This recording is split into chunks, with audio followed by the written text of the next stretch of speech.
This episode of the Grand Rising Show was brought to you by Autochthonous Assembly, where the real work gets done. Autochthonous Assembly is a gathering of the minds that do the work. Now, for many of our first-time subscribers and first-time visitors, you may be wondering who Autochthonous Assembly are. You can find this information about our mission statement and our core values on the website at autochthonousassembly.com/about. We are a nonprofit organization dedicated to raising up Indigenous American voices by using genealogy, also known as family history, or your family tree, which is the study of families and the tracing of their lineages and history. Genealogists use oral interviews, historical records, genetic analysis, and other records to obtain information about a family and to demonstrate kinship and pedigrees of its members. Our core values are the foundation of our company, which is essential to our success and serve as a lens through which we evaluate every business decision. Those core values are, but are not limited to, integrity, which is knowing and doing what is right; respect, which is treating others the way you want to be treated; responsibility, which is embracing opportunities to contribute; and servant leadership, which is serving the common good. Now, at Autochthonous Assembly, we have a couple of goals here.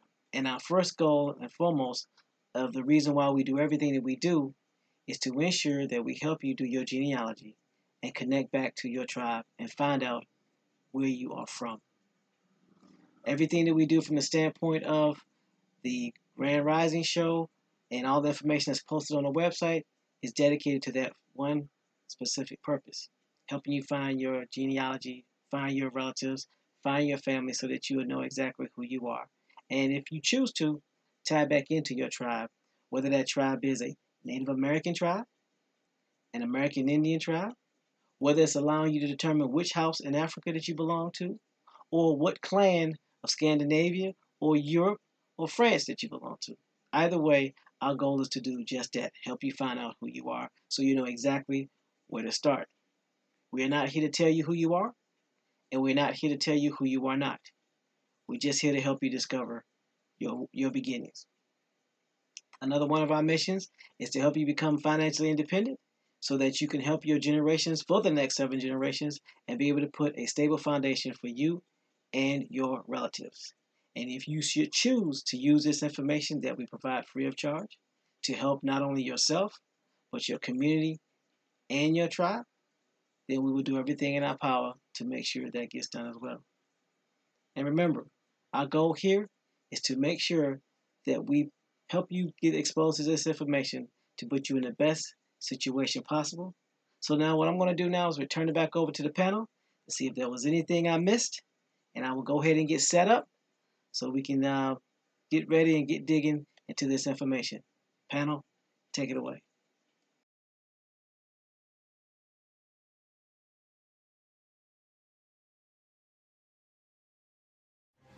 Warning, warning, warning. Hard hats, pickaxe, shovels, boots required.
Grand Rising, everyone. Grand Rising. Hope everyone is doing. Really, this is what we doing. This is what we doing. I finally got my pieces out correctly. Didn't even stumble over my own lips. This is what we doing. All right. Grand Rising, everybody. My apologies for the delay. Thank you for hanging in there with us. We gonna blame Peace to the Gabrielle. panel. Peace to the chat. It's Gabrielle's fault. Not really, How? but we gonna blame her. I thought you was running OBS. You know, that OBS. She hit you with that OBS. You know what? Don't do that.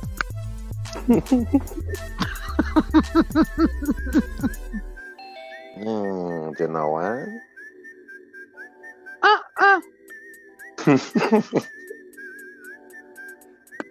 So, how's everybody on the panel doing? Everybody good?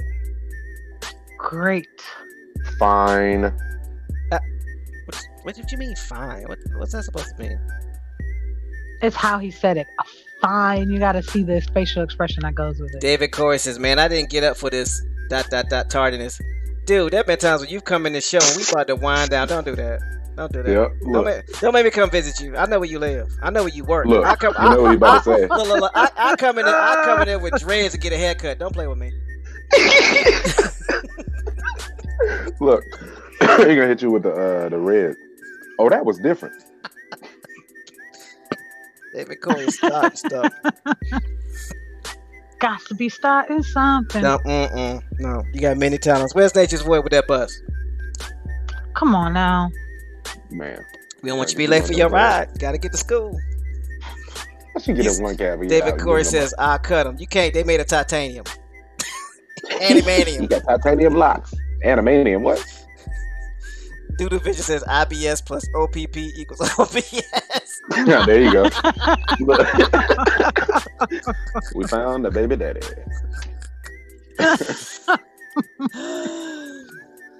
Look, David Corey. Look, anytime you wanna run OBS, come on now. Let's do this. Stop playing. It's on you, baby. And it will be.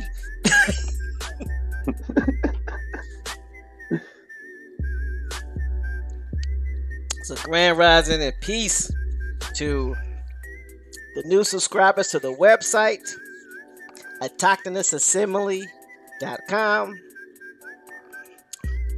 and to the YouTube channels, the new subscribers to the YouTube channel. Oh, not David Corey trying to be nice to us. Y'all do a hell of a job.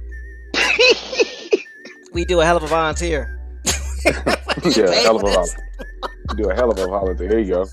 Don't be putting that J word in that. What's wrong with it? What you don't like, word? Peace and grand rising to the subscribers to the YouTube channels, both of them being a Cab Grand Rising YouTube channel and the Autochthonous Assembly YouTube channel. Peace and grand rising to this. Yeah, you know how Bones do, man. He don't be playing. He quit school because of recess. It's not playing at all. David Corey says, "I can't read that fast." I'm like, no sellout, no reading. Why you gonna throw you a button? Hey, now I can read. I can read. I just don't want it. Like I was saying, peace and grand rising to the silent majority. Make your voices heard without saying a word. Peace and grand rising. Make your voices heard without saying a word. Basically, actions. Take action like you've been doing. Okay, my bad. Did I lose you? Did I miss you? We good? Close the windows. I was just like, okay, no. Like a voice has sound. Okay. Close the window. My bad. Step away from the window, Gabby. Step away from the How you wake up with windows open? You supposed to secure the perimeter before you go to sleep. Anyway, into the best chat on earth ever. Hope everyone's doing well. Ever.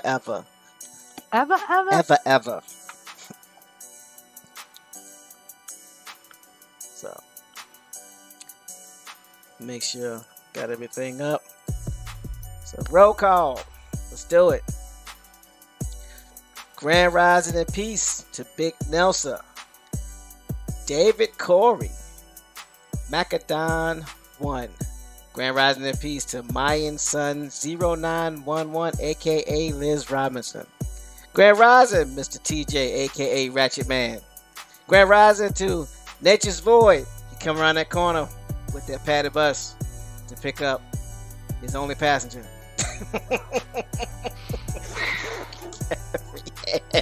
I thought he wasn't gonna say nothing. No. Pamela Hall, Grand Rising to my favorite foreman named Pamela Hall. Phoenix Rose. Now, have you met the other foreman named Pamela Hall? Huh? What? You said that's your favorite foreman named Pamela Hall. Yeah, that's my have favorite you met the other Pamela There ain't Hall? but one Pamela Hall, man. Okay. Making sure. So your only favorite foreman named Pamela Hall? Okay, so. No, I don't want to ruin it. No, I like No. Let me explain. Nope. I ain't no Gabby Gibbons. No. I ain't Gerald Gibbons. Hold on. Gibbons. Well, I'll explain after I finish the shout outs. Grand Rising, Phoenix Rose, aka Vang Rames. Grand Rising TH. Bang bang. Grand Rising T Tiny Fofo from Buffalo. Buffalo. Exactly. Exactly. Yep. Exactly. Did we miss anybody? Did we miss anybody? Oh, the bus waiting on you, Gabby. You ain't outside. You ain't outside. Did that bus got a stop sign on the outside of it too? Doesn't have a what? The stop sign on the outside to make the traffic stop. It's like a school bus. No, it ain't learning. No learning. Just get in. Run across the street. Field trip. Get out the window. We stopping. This bus is a Like Gabrielle. y'all on the median. Look, this bus is a Gabrielle bus, no windows. So you know. It's like a box Hey, on wheels. Gabrielle, what you done did? I know, right? No, you don't want to cause no trouble on the way. You gonna jump in somebody else's car. Someone said, "What you doing?" I got a question. Exactly. It's like, you know what? I opened all these windows. They gave me a bus with no windows. See how that works? So, the reason why I say that like that, it stemmed from a question my son had asked me. And, you know, children get into an argument. They go, "Who's your favorite child?" And I told my daughter she was my favorite. She was my favorite daughter. I told my older son he's my favorite older son. And I told my youngest son he's my favorite youngest son. And then they're like... One of them knows that they're actually the favorite. And Nope. they was They like... won't be able to Depending on figure that how you out. said it. Say what? Depending on how you said it. Nah. Yeah, I like that though. I like Yeah, that. so- If I get pressure with that, I'm using. Yeah. That's a tactic. That's a good tactic right there. You ain't gonna set me up and have me looking and blinking and sweating immediately as soon as you ask me which one is your favorite. I gotta go to the bathroom. Well, I asked you as soon as you came out. I gotta go back. I got a burning in my stomach. So that's how that came about. So Pamela Hall That's a good is my favorite former named Pamela Hall. So there you go. So we good now. We saw that mystery. Mm-hmm. All right. Got these default dad jokes. Hey man, you know you always a parent. You never stop being a parent. You right. You just that must be your brother's my favorite. Why? What is David Corey talking about?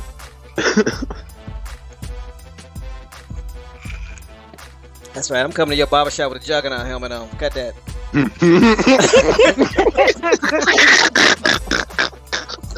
Got your ass, Charles. Tearing up all your clippers. Yeah, Juggernaut here with the cut that. Cut that. Yeah. What with the That was a jackhammer? good one. Like, Dave, why you bring that jackhammer in today? Oh, you don't know who's coming. Clearly. Oh, David Corey says, "Stay out of trouble. You can be my favorite." Looking like Shanae in that nail shop with that old lady nails. With a damn You gotta go to work on Myra feet. You gotta go to work on Myra feet. Put the helmet on and be like, yo, just so want you to take a little bit off the top. Not too much. I want to seize on the side. So. You want to seize on the What are we doing? A de-rusting right now? Buffering up the Juggernaut helmet.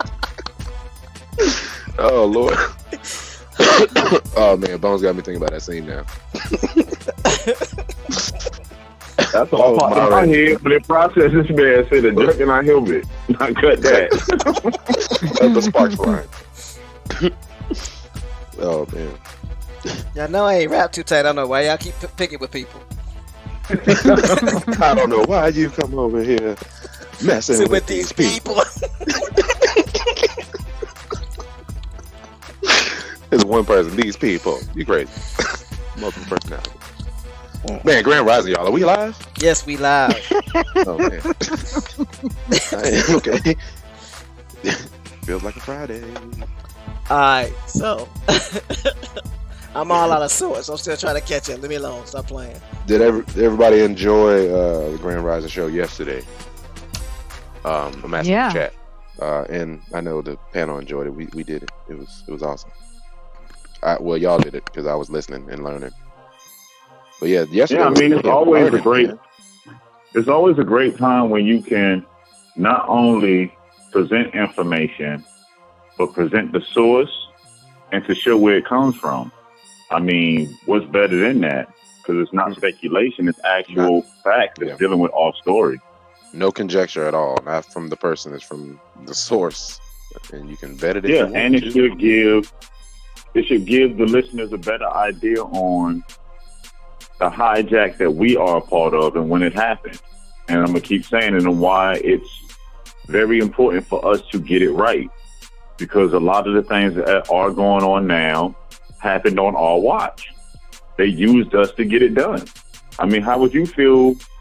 This is me personally. I'm like, I look back at it like, hold on, I was used to push this against my people. It makes me feel like I owe something in return to fix it. I probably wasn't aware back then, but I'm aware of my actions now. So I'm like, for me, it's just a no-brainer. Like, yeah, I got to get this off my card.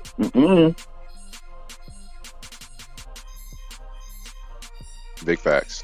And that's similar to the ancestors back in the day. What they did back then, you can correct now. So, message. Really, you just gonna stop in the middle of your sentence?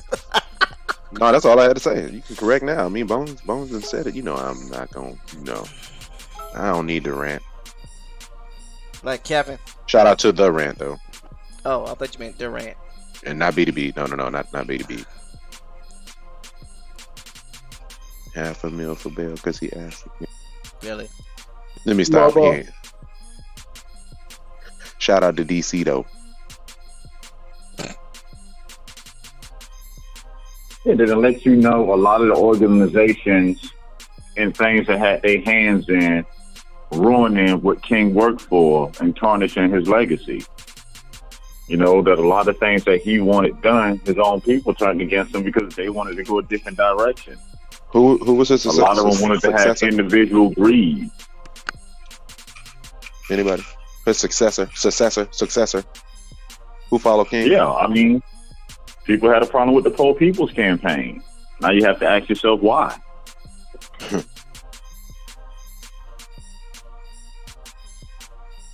How you got a problem with the Poor People's Campaign?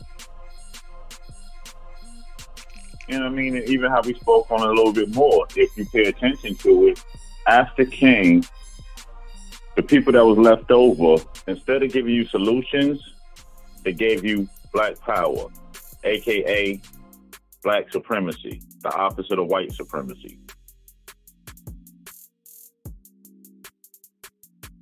Instead of telling you about the programs that you know they're aware of, they was in the room when King was talking about it. Instead of telling you about the things that was left behind that you can access to fix our communities, that we didn't have to grow up in communities thinking that this is the way life's supposed to be because of who we are, because of a title or the color of your skin. Facts. That it was people just like you who knew this information, who still knows this information, who have used this information to set up their own organizations for themselves,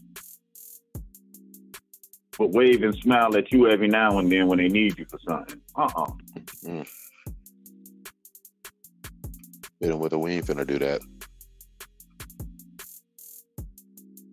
Not no more.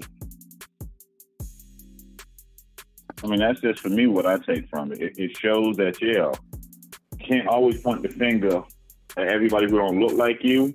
You tend to find out the majority of the damage was done by the people who look just like you. Just like you. Spitting image. Ain't that right, Wet Mike? Mm-hmm. Huh. All right, so let's go ahead and hit this clock.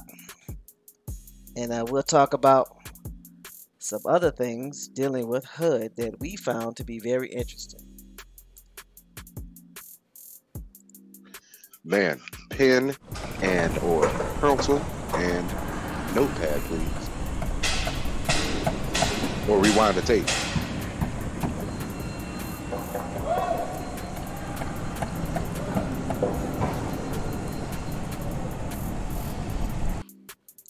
What is David Corey talking about? If you gonna walk on my love, please take off your blue shoes. They match my outfit. No. When we talking about them golden shoes earlier. Them golden slippers. Mm-hmm. Kiss my Converse. Kiss them. I'm still trying to figure out if that dude got spaghetti out of his hair. That was tough to see. All right. So, as you saw the title, excuse me, and many of y'all was wondering why y'all saw the title and y'all didn't hear anything because we hadn't started the show yet. But basically, there's a lot of other sections when it comes to HUD, not just Section 3 and Section 8. So when we were discussing what we were going to be talking about today, I just mentioned HUD Section 9. And that basically opened up a floodgates. And I don't think Bones gonna be sleeping for a month, but that's just my opinion based off what he said. So Bones, I got the website pulled up, public housing programs dealing with capital funding. So can you share just some of the things that you've gleaned, and everybody on the panel, please, if you can, if you choose to. I know no sell about to go on mute, so that's cool. But no problem. So go ahead and tell us how all this came about and what your thought process, and Gabrielle and no sell, please come in as you can. Go ahead, I'm going to mute. As TMH was saying, we were sitting down, putting together for this Rising show, seeing what topics we wanted to catch. We'll, go over. Then we mentioned somebody mentioned Section 9. I looked it up. Shocked me that it deals with capital funding. And that also, Section 9 is the program that Section 8 gets its money to buy properties from, to improve buildings, to add on, to fix anything wrong with the inner construction and outer construction. Basically, it's a program to where anyone can basically have a housing authority if you fall in line on what they ask of you to do. So say that part again. Say that part again one more time. It's a program that allows anyone to start a housing authority. You ever walked around and see a lot of these housing authorities are named after people? Now you know why. Section 9.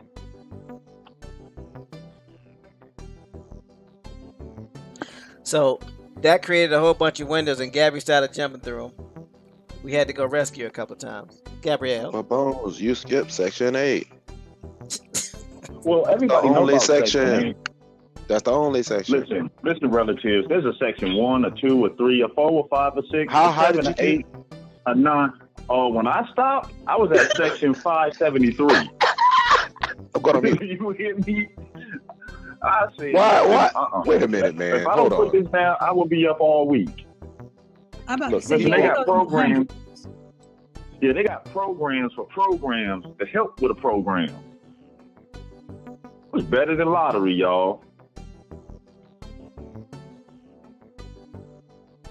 They got programs to help your grams get more grams and no scams. I'm just saying.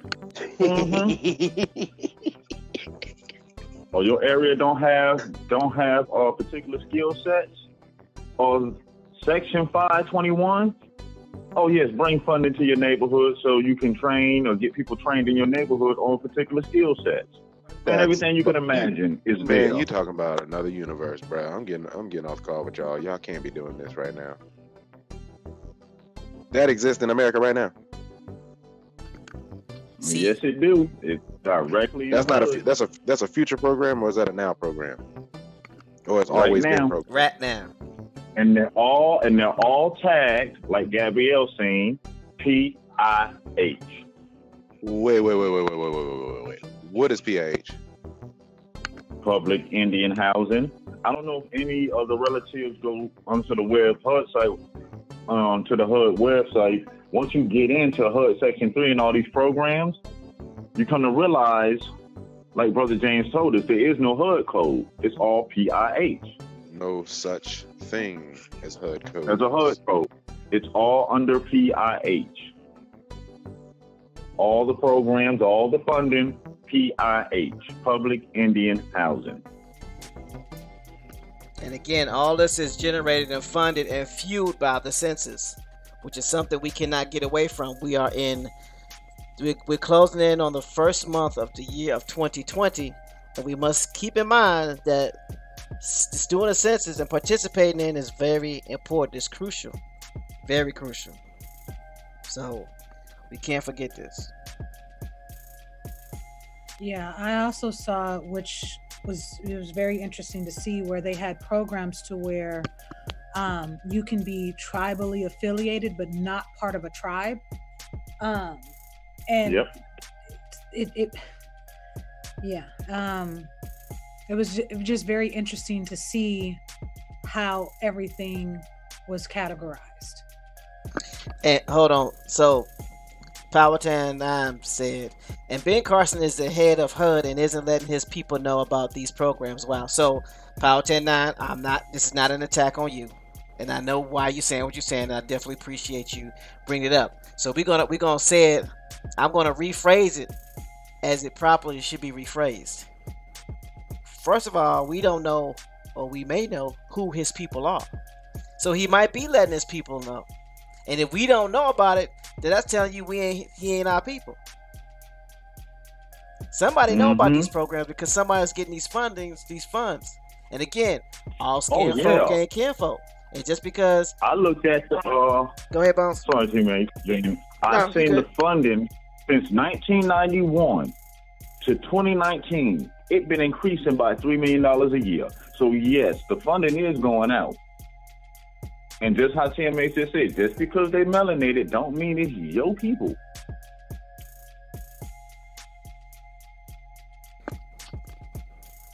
Just because they brown don't mean you want them around. They might be from the other side of town or from the other side of the pond. I'm just saying.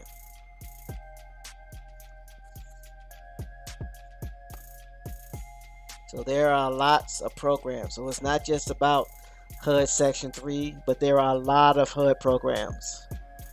They give numbers for reasons. And those reasons are so you can look for and know which funds you're trying to gain access to, for lack of better terms. So here's a question. Go ahead, Gabrielle. Go ahead.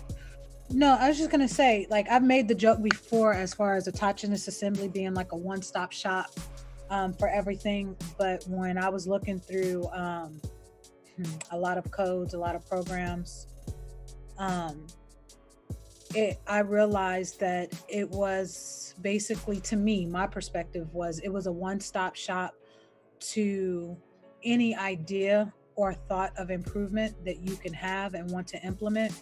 I mean, we've talked about, training and classes. I mean, they had programs for programs for programs. Yes, they did. And I was just like, or they do.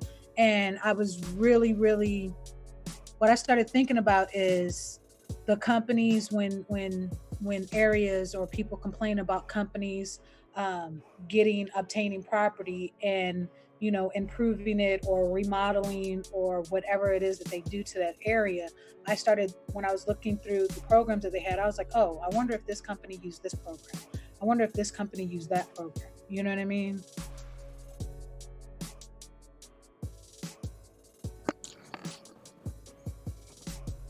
No, you good, Paul. It's all good. David Corey, what are you talking about? He says, I told the lady at HUD what you said. She tried to tell me the other way around. I guess that's what you're supposed to be saying. At the end of the day, you got to realize these people have an agenda just like everybody else has an agenda. And it is our job to inform the government when there is a misappropriation of funds or when there's fraud. There are mechanisms in place to ensure that they're doing what they're supposed to. The problem is that we as a whole are not participating in letting our local government and the federal government know that there is waste, fraud, and abuse. That's our responsibility. But if we don't do that, then these companies are going to continue to come in and gentrify our towns. So it's really on us. But it's all good. So let's see. I'm gonna put the link in the chat, and we're gonna get to work. Yeah, just to add on to what you were saying, TMH, it's just like the USDA bank representative here and the HUD Section 3 reps here. It's like when I spoke to them, they were shocked because, not because of the programs and I knew about it, because it's not too many of us that ever go in asking about these programs. That a lot of people don't know that your average bank has a USDA grant and loan representative in there to work with you to get the grants. But we don't know. We don't ask questions. I mean, so it's our job to keep them in check if it's not being used right. And again, it goes back to being silent. We have to stop being silent.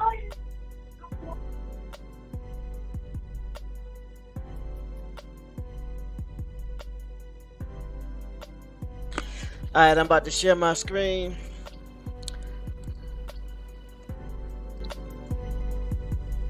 All right. So this is on the HUD.gov website. Public housing programs. So let's just briefly go over some of the public housing programs that exist. Y'all see this? Public Indian housing, PIH, public housing programs. Below is a summary of the public housing programs within the Office of Public and Indian Housing. Capital Fund. The Capital Fund provides funds to housing authorities to modernize public housing developments. There's also demolition and disposition. Demo Dispo program was created in an effort to help eliminate old, rundown public housing. So think about this: when houses are going through gentrification, when areas are going through gentrification, this is a program that they're using. Home ownership. A public housing authority, PHA, may sell all or a portion of public housing development to eligible residents or resident organizations for purposes of home ownership, providing that a home ownership plan has been submitted by the Public Housing Authority and has been approved by HUD. Before we knew... Hold up right there. Yeah, I know. Go ahead. Say what you got to say. Go ahead. I hope the relatives heard what that means. That means these Section 8 voucher people who have these houses, they have the option to buy the property. You can submit a proposal to buy the property. More information. I'm like, wow. Yeah, that's a deep section. I read probably like an hour and a half on that one. So I'm going to read that again, because you can set up your own public housing authority. Public housing authority may sell all or a portion of a public housing development to eligible residents or resident organizations for purposes of home ownership, provided that a home ownership plan has been submitted by the Public Housing Authority and has been approved by HUD. Hope 6. Since 1993, Hope 6 has been the engine driving the revitalization of the nation's most distressed public housing developments by providing grants and unappreciated flexibility to addresses the housing and the social services needs of their residents. Housing Choice Vouchers, formerly Section 8. Yep. Allow very low income families to choose and lease or purchase safe, decent, and affordable privately owned rental housing. Mixed finance public housing. Mixed finance public housing allows HUD to mix public, private, and nonprofit funds to develop and operate housing developments. These new developments are built for residents with a wide range of incomes and are designated to fit into surrounding communities. Y'all already know what that is. It's what these gentrifications are turned into after they do the demolition. Well, they putting up all these high rises and high priced townhomes around your community. That ain't coming out of their pocket. No. Man, we still got that recording bone. Moderate rehabilitation provides project-based rental assistance for low-income families. The program was repealed in 1991, and no new projects are authorized for development. Assistance is limited to properties previously rehabilitated pursuant to a Housing Assistance Payments (HAP) contract between an owner and a public housing agency or authority. So you can rehab a rehab. Remember what Bones was saying? Projects for projects. Moving to Work Demonstration, or MTW, is a demonstration program that allows housing authorities to design and test ways to give incentives to families to become economically self-sufficient, achieve programmatic efficiencies, reduce costs, and increase housing choice for low-income households. Now, I would dare say this is probably one of the least used programs. You know it. Because instead of giving these families incentives, they're being removed. Operating fund. An operating fund? What is an operating fund? I am so glad you asked. The Public Housing Operating Fund provides operating subsidies to housing authorities to assist in funding the operating and maintenance expenses of their own dwellings in accordance with Section 9 of the U.S. Housing Act of 1937, as amended. The subsidies are required to help maintain services and provide minimum operating reserves. Bones, did we read the Housing Act of 1937? Yeah, we started there. Yeah, that's what I thought. And then there's the Resident Opportunities and Self-Sufficiency and Neighborhood Networks. What's one of the mantras that we hear at Autonomous Assembly always talks about? Self-sufficiency, right? Facts. Yep.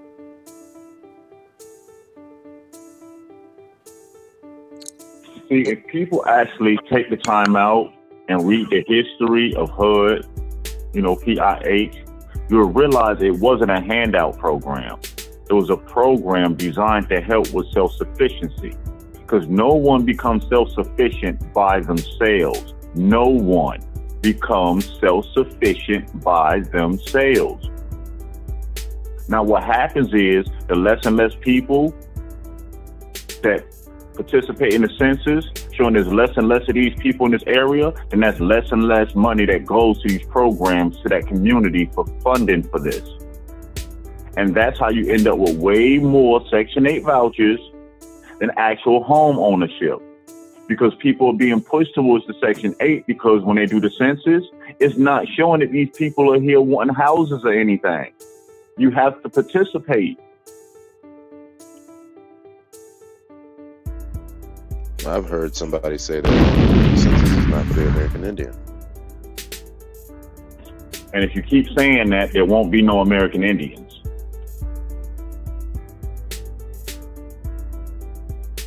It reads, the Ross program links services to public housing residents by providing grants for supportive services, residents empowerment activities, and activities to assist residents in becoming economically self-sufficient. So there's at least 3 programs in HUD that allow individuals of low income or very low income families to become self-sufficient.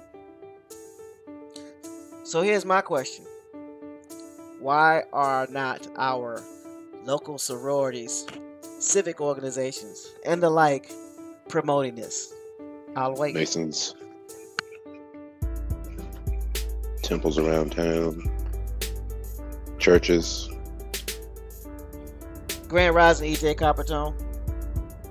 Think about all the organizations that promote that they're for us, but none of them talk about this. Why not? It's here. It's public information. Pastors, ministers, why don't they talk about it? I'm sure there are some that do. So I'm not saying that none do. What I'm saying is there's not enough. Some of these people have 17 views on YouTube. Right. Only. So, you know, people got to listen to. So where do you want to click first, Bones? What do you want to talk about first? Capital Fund, demolition disposition, home ownership? Yeah, we can start at Capital Funds. Okay. We can start at Capital Funds because that's basically the mechanism that generates the funding for all of it. So let me put the link in the chat for further review. Gabrielle.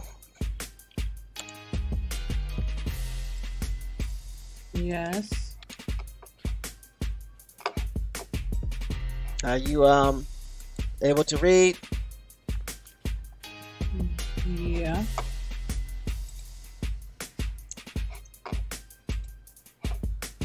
So we're on the Office of Capital Improvements, and the link I just put in the chat. So when you ready, we ready. Okay. The PIH Office of Capital Improvements administers the Capital Fund. The Capital Fund provides funds annually to public housing agencies, PHAs, for the development, financing, and modernization of public housing developments and for management improvements. The funds may not be used for luxury improvements, direct social services, costs funded by other HUD programs, and ineligible activities as determined by HUD on a case-by-case basis. Stop right there.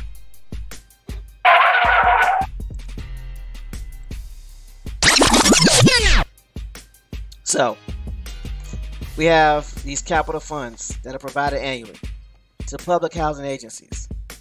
So, let's look at what Dudavision says. Don't argue with them over weeds. At David Corey, just let them talk. Get what you need and get in and get out.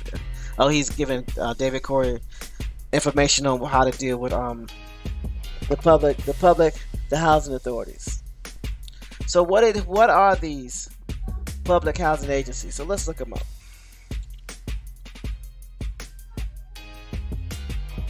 Hold on.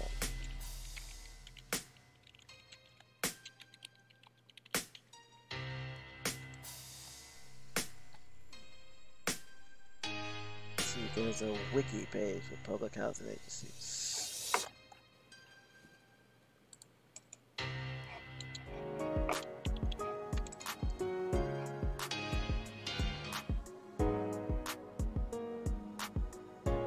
Housing Authority, Wikipedia.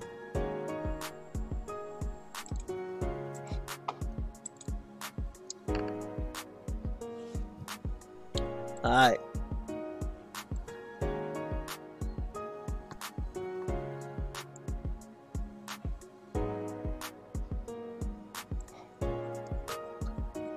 I'm about to put it in here so y'all can see it. Housing Authority.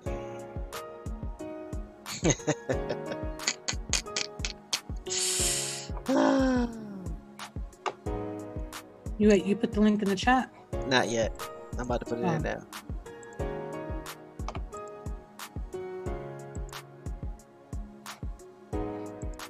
Why is it not? Give me a second. Let's see.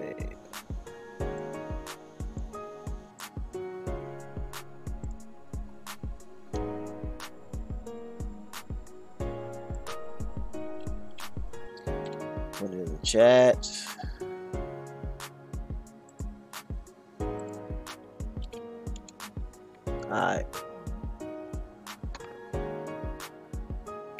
So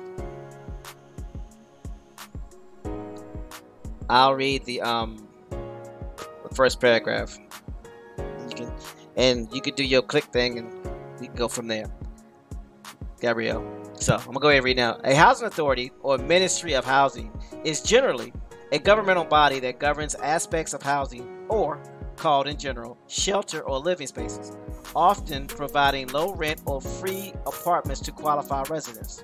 The existence of government agencies specifically concerned with ensuring that housing is available to people living in the country is a comparatively modern development, with the first such agencies being established in the U.S. cities in the 1930s at the height of the Great Depression. And these are specific housing authorities. Okay.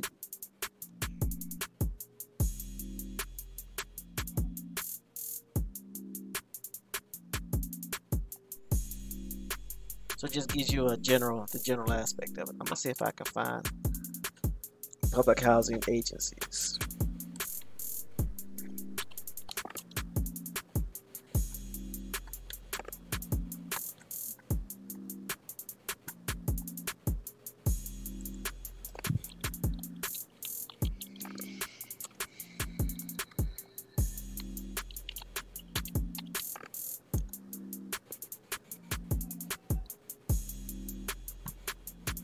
There is no Wikipedia title for public housing agencies, which basically means I'm going to have to go back to you got the Federal Housing Agency. So, go ahead. You know how it said ministry? Mm-hmm. So it is a high government organization headed by a minister that is meant to manage a specific sector of public administration. Governments may have differing numbers of type of ministries, but the Brockus and Efron Encyclopedic Dictionary notes that all states have in parentheses, often under varying names, a Ministry of Interior, Ministry of Foreign Affairs, Ministry of Defense, which may be divided into ministries for land, naval, and air forces. This was attached to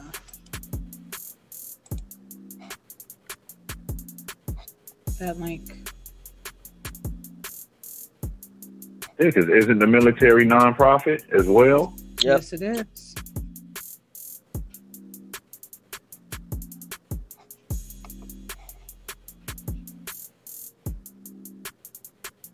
Now this is interesting. Public housing. Pull it up on Wikipedia. I'll put the link in the chat.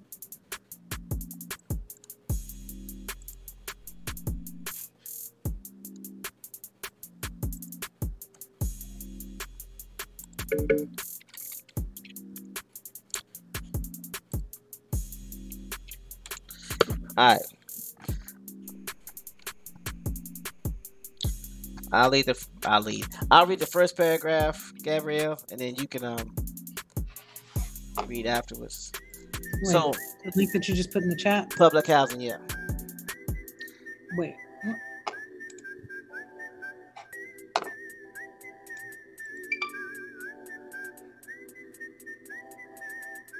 So public housing is No, I'm sorry. It's the same link. I thought it was a different link. My bad. Public housing is a form of housing tenure in which the property is owned by a government authority, which may be central or local. Social housing is any rental housing that may be owned and managed by the state, by nonprofit organizations, or by a combination of the two, usually with the aim of providing affordable housing. Social housing is generally rationed by some forms of means testing or administrative measures of housing needs. Social housing can also be seen as a potential remedy to housing inequality. Although the common goal of public housing is to provide affordable housing, the details, terminology, definitions of poverty, and other criteria for allocations vary within different contexts. And I'm going to read that part again because when we hear low income and poverty, we all have a definition of what that means to us.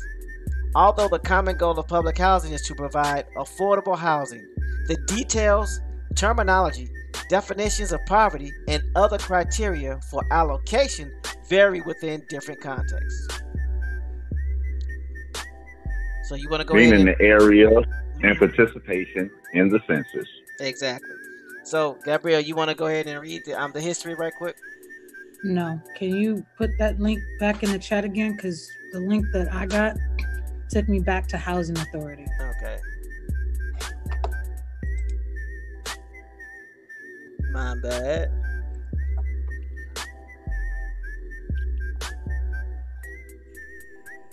It's like it keeps sending the same daggone link.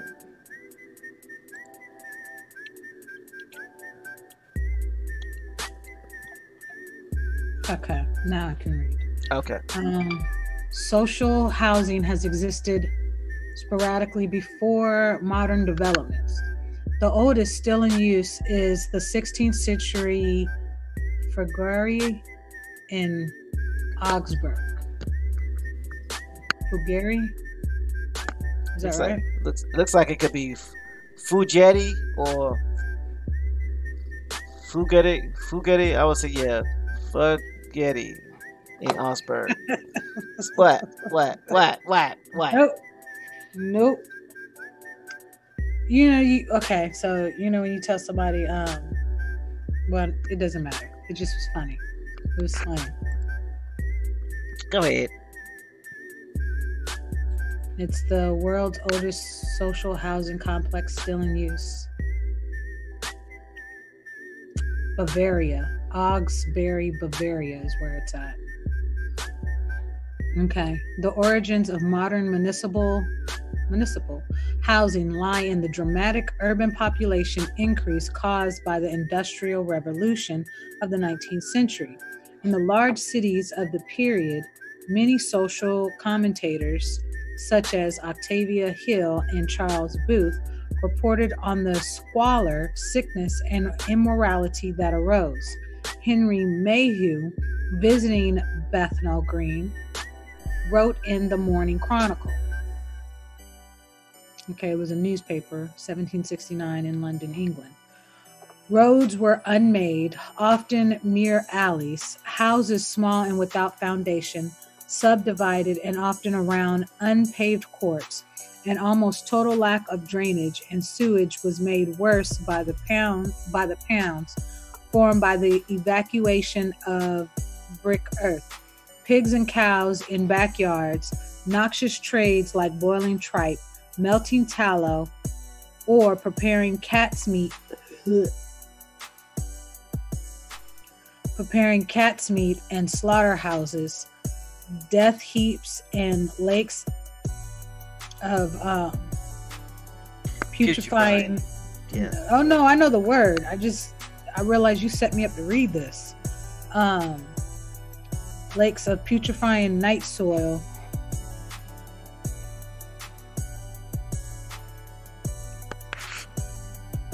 Oh no. Added to the filth. Oh, you ain't gonna read what night soil is? You want me to read it? I think I want to walk away because I don't even want to hear it. I just caught the oof. Night soil is every disgusting thing that you can put in a pool of liquid. And we're gonna leave it at that. Excrement and all that other good stuff. Alright. Come on. Some philanthropists began to provide housing in tenant blocks, and some factory owners built entire villages for their workers, such as Saltery in 1853 and Port Sunlight in 1888. It was in 1885, after a report from a royal commission in England, that the state first took an interest. This led to the Housing of the Working Class Act of 1885, which empowered local government boards to shut down unhealthy properties and encourage them to improve the housing in their areas. What is the Classes Act of 1885? I think I'm taking Dudu's vision advice. I don't want to click on no more windows. I don't want to know nothing now. Oh, that's all we need to do to get you to stop clicking on windows? Yeah, bad. I ate this rising. Wow. I can read now. Oof. I'm looking up the Housing of the Working Class Act of 1885 because I got a feeling it's going to sound very familiar to some of the acts that have been passed here locally, which is the reason why. Act of the United Kingdom, sections 7 through 10 of this act are amongst the enactments which may be cited as the Public Health Acts.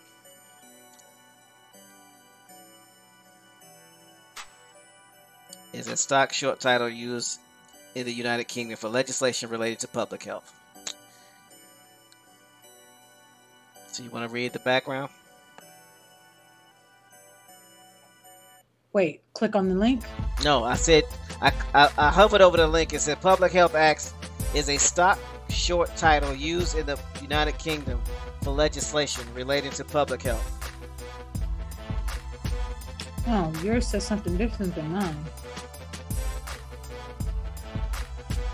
You put your cursor over Housing of the Working Class Act of 1885? No, I just put it over public health.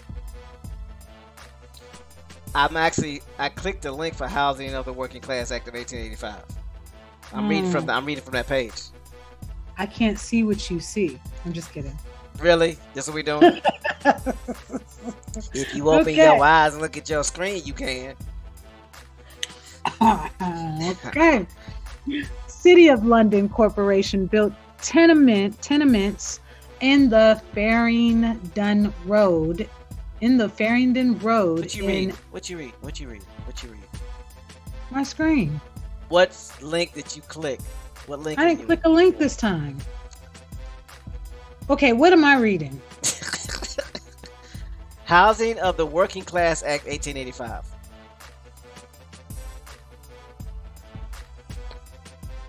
Okay, now what am I reading?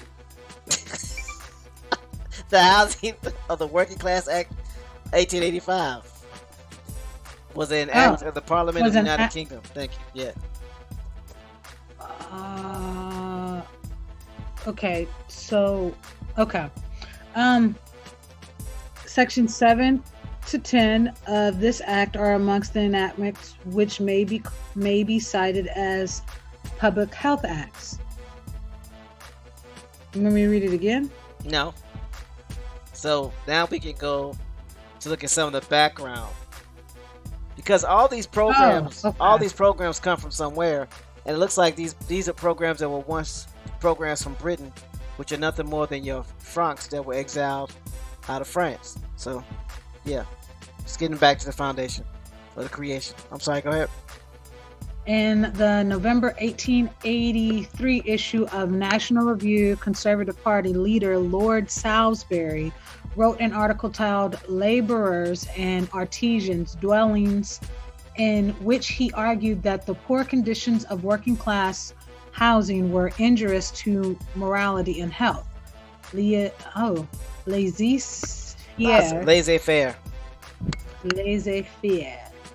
is an admirable doctrine, but it must be applied on both sides, Salisbury argued, as Parliament had enacted new building projects such as the Thames Embankment, which had displaced working class people and was responsible for packing the people tighter.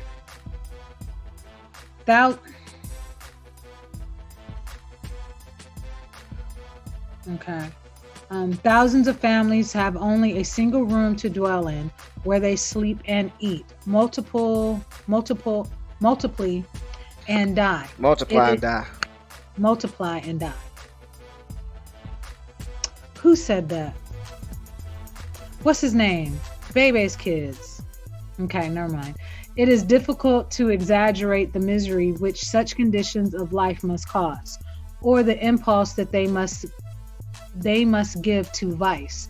The depression of body and mind which they create is an almost insufferable obstacle to the action of any elevating or refining agencies. All right, so you can stop there. Okay. So this program has been in existence, and it's the programs that they're using in the United States today under the Housing Authority. And it's interesting that when you look at these acts and these laws, there's always a crown or parliament. There's always a ruling family or ruling class over it. So, Westminster. So, something to think about.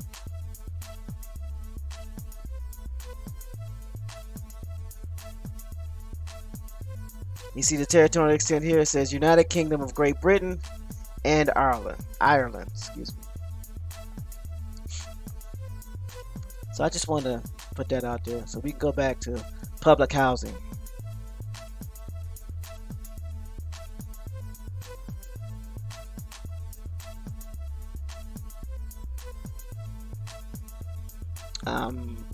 You was reading a paragraph that read, the City of London Corporation built tenements in Farringdon Road in 1865. The world's largest scale housing project was built in London to replace one of the capital's most notorious slums, Old Nickel.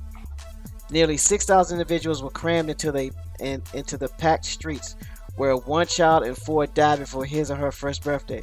Arthur Morrison wrote the influential Child of the Jago, an account of the life of a child in the slum, which sparked a public outcry.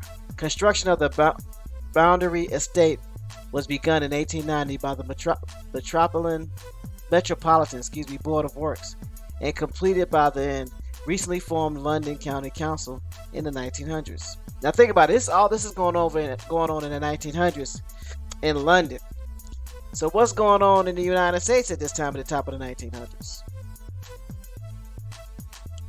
There's certain individuals that's about to lobby Congress and say there are far too many woodland Indians voting and they don't have a say and there needs to be a change. And this is asked about in 1906. So keep that in mind.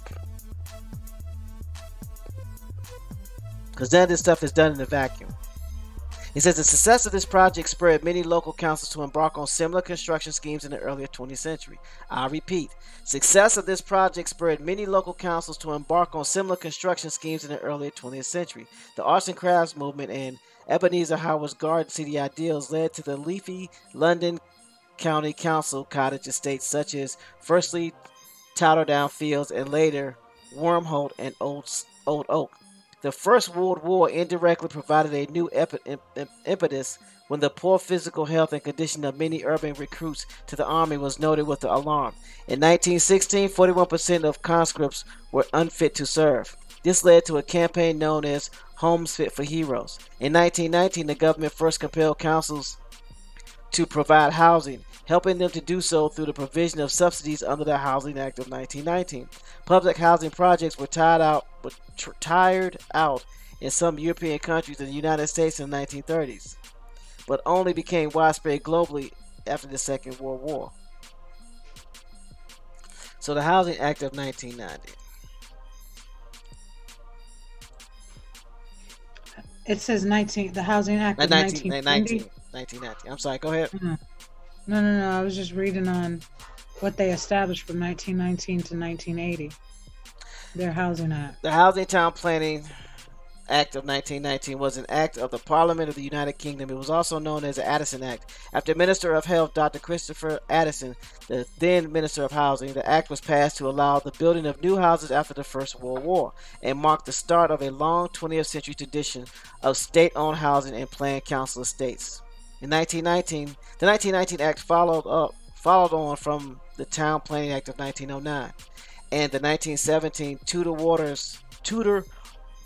Walters Committee report into the provision of housing in the United Kingdom, the later commissioned by Parliament with a view to post-war construction. In part, this was in response to the shocking lack of fitness amongst many recruits during World War I, attributed to the poor living conditions belief summed up in a housing poster of the period. You cannot expect to get an A1 population out of C3 homes, referring to military fitness classifications of the period. Then it goes on to read, it provides subsidies to local authorities and aim to help finance the construction of 500,000 houses within 3 years. Section 41 provided that the London county councils could build houses outside of the County of London. The provision was used to build out country estates such as Beaconsfield. Not all of the funding was ultimately made available, and only 213,800 homes were built under the 1919 Act scheme. It's interesting they call it an Act scheme.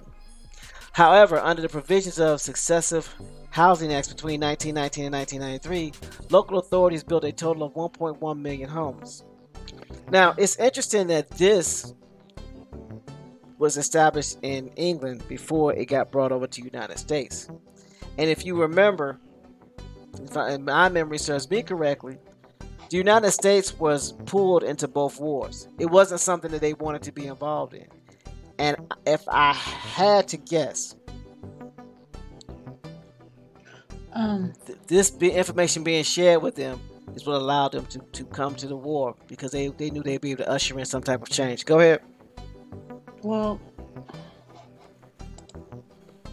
so when you read public housing projects were tried out in some European countries and the United States in the 1930s, but only became widespread globally after the Second World War.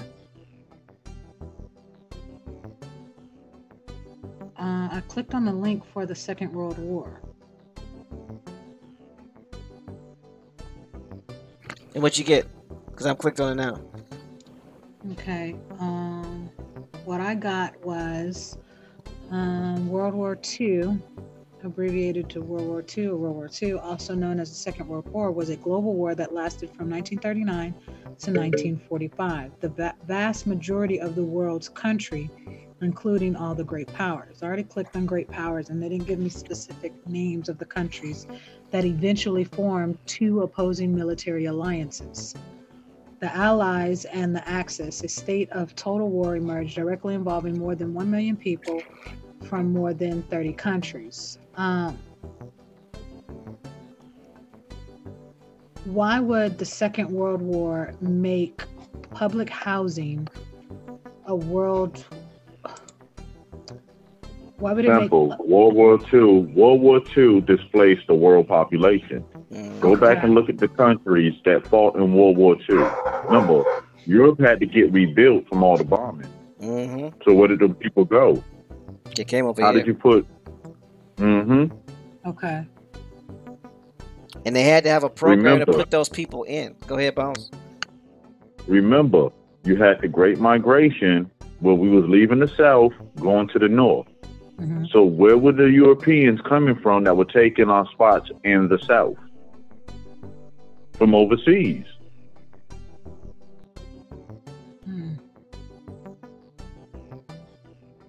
And all they did was use the programs from over there and brought them over here with the people, because those people would already understand how those programs operate and run, and then they can actually help run some of them programs. So it was also creating jobs for those people when they came over here, because they couldn't just give everybody land, because by this time, if you're thinking about it, the land is already owned by the United States, and they've already got in place who they want to have access to what land.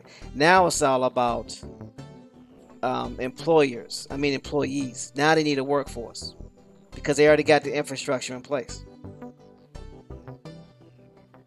We had war with Germany, but we had a large influx of Germans coming in after the World War, after the Second World War. As a matter of fact, let's see how many Germans actually came over to the United States after 1945. Hold on.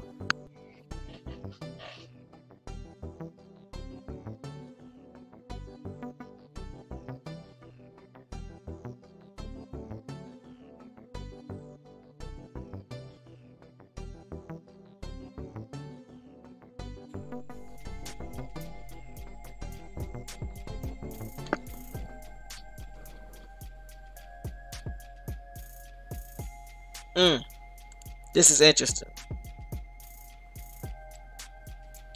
I'm gonna put the link in the chat. Drop it like it's hot.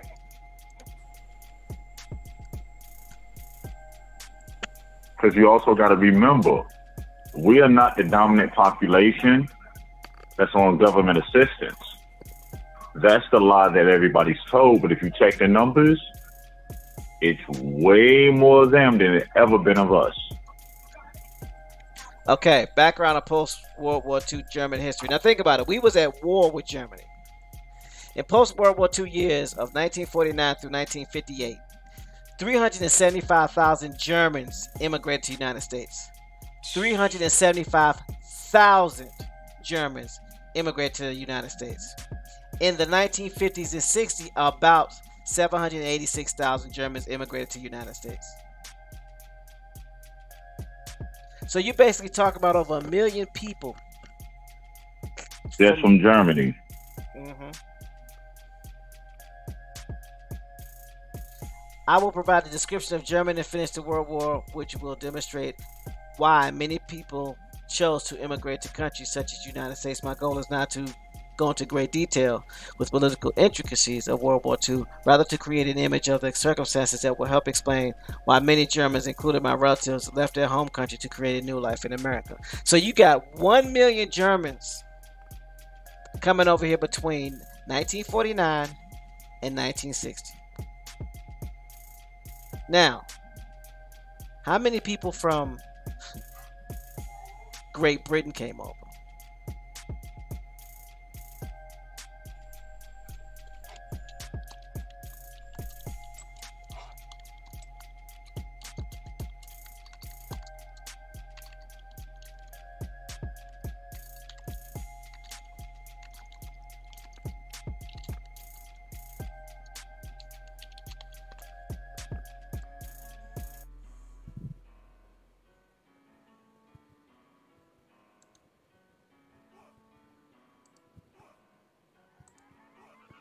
Let's see.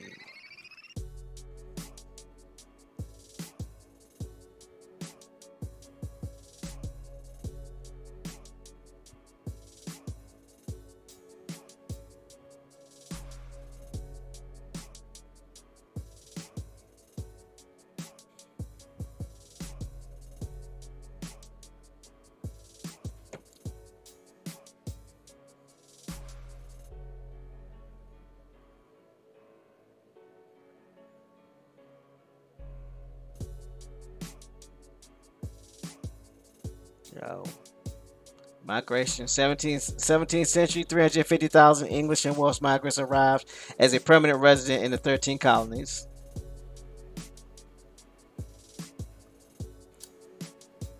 The French and Indian War fought between 1754 and 1763 was a North American theater of the 7 Years' War. Let's see where we at.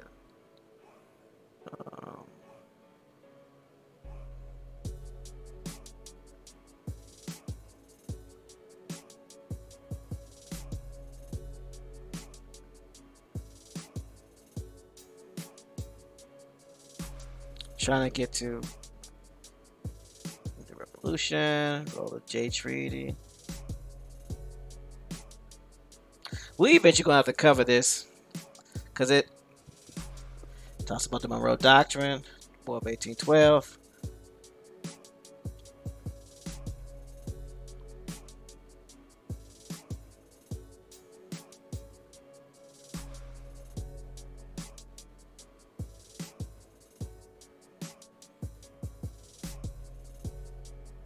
I'm seeing some very interesting stuff here, but let's see. Free trade. Forgive me, please bear with me.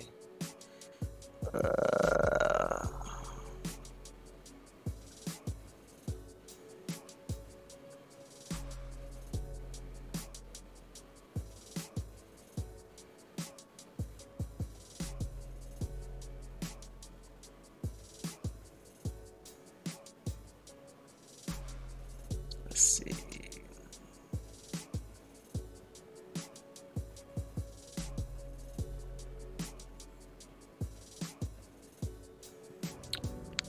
Since during the Great Depression starting in late 1929, the U.S. was preoccupied with its own internal affairs and economic recovery, espousing an isolationist policy. When the U.S. raised tariffs in 1930, the British retaliated by raising their tariffs against outside countries such as the U.S. While giving special trade preferences inside the Commonwealth, the U.S. demanded these special trade preferences be ended in 1946 in exchange for a large loan. The overall world total of all trade plunged by over 2/3, while trade between the U.S. and Britain shrank from 848 million in 1929 to 288 million in 1932, a decline of almost 2/3, 66%. When Britain in 1933 called a worldwide London Economic Conference to help resolve the Depression, President Franklin Delano Roosevelt killed it by refusing to cooperate. Tensions over the Irish question faded with the independence of Irish Free State in 1922. The American Irish had achieved their goal, and in 1938, its leader Joseph P. Kennedy became ambassador of the Court of St. James. He moved into high London society, and his daughter married into the aristocracy. Kennedy supported the Neville Chamberlain policy of appeasement toward Germany, and when the war began, he advised Washington that prospects of Britain's survival were bleak. When Winston Churchill came to power in 1940, Kennedy lost all of his influence in London and Washington. World War II.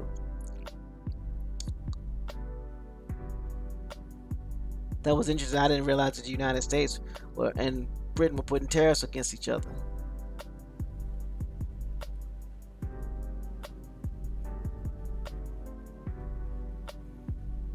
Why won't just give me the numbers I'm looking for? Sorry about that, y'all.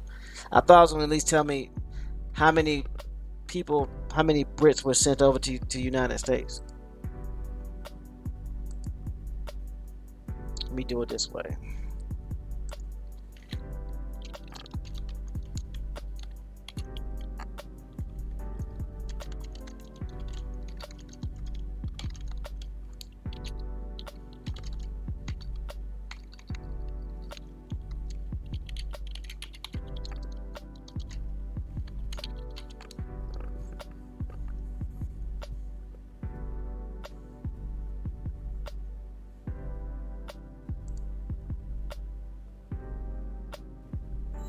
That's the Holocaust.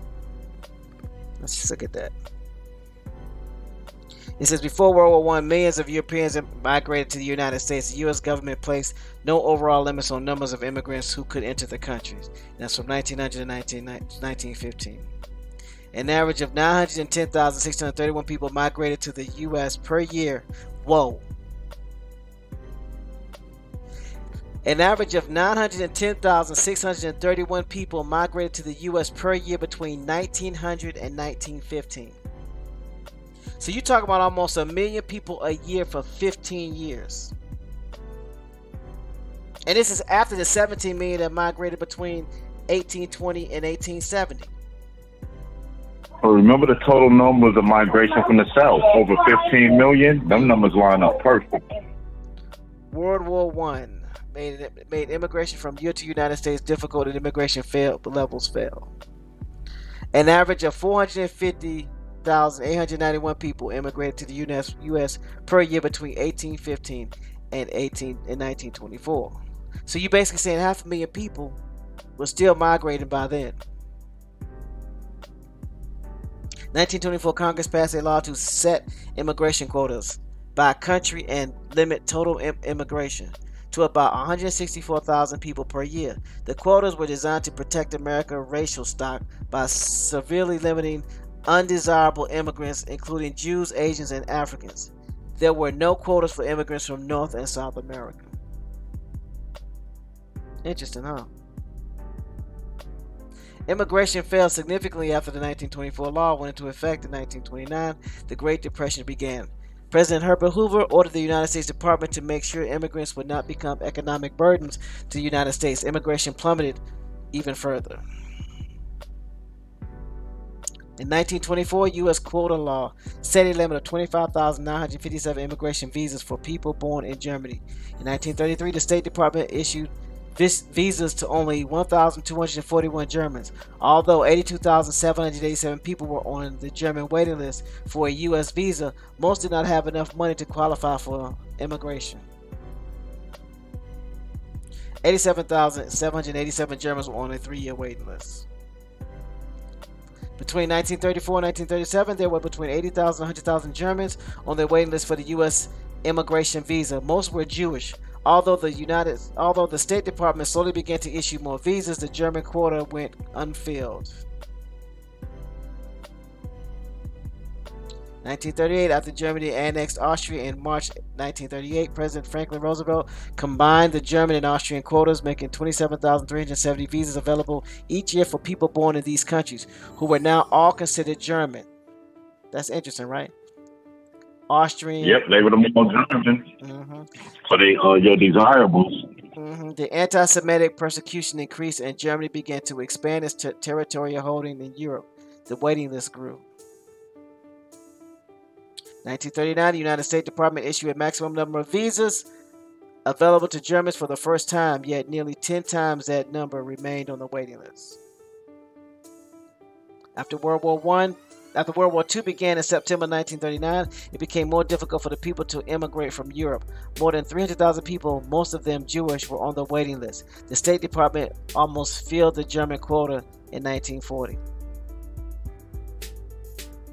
With Europe at war, the State Department implemented new restrictions designed both to protect the nation's security and further limit immigration. In July 1941, Nazi Germany ordered U.S. consultants in Nazi-occupied territory to close trapping potential immigrants. Only German refugees who had already escaped Nazi territory could obtain U.S. immigration visas. Immigration became almost impossible, and the State Department canceled the waiting list. The United States entered World War II in December 1941.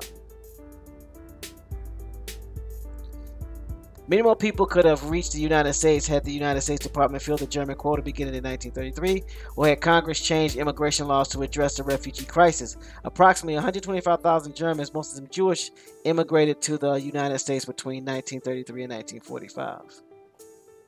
But they're making it seem like this migration was an American problem.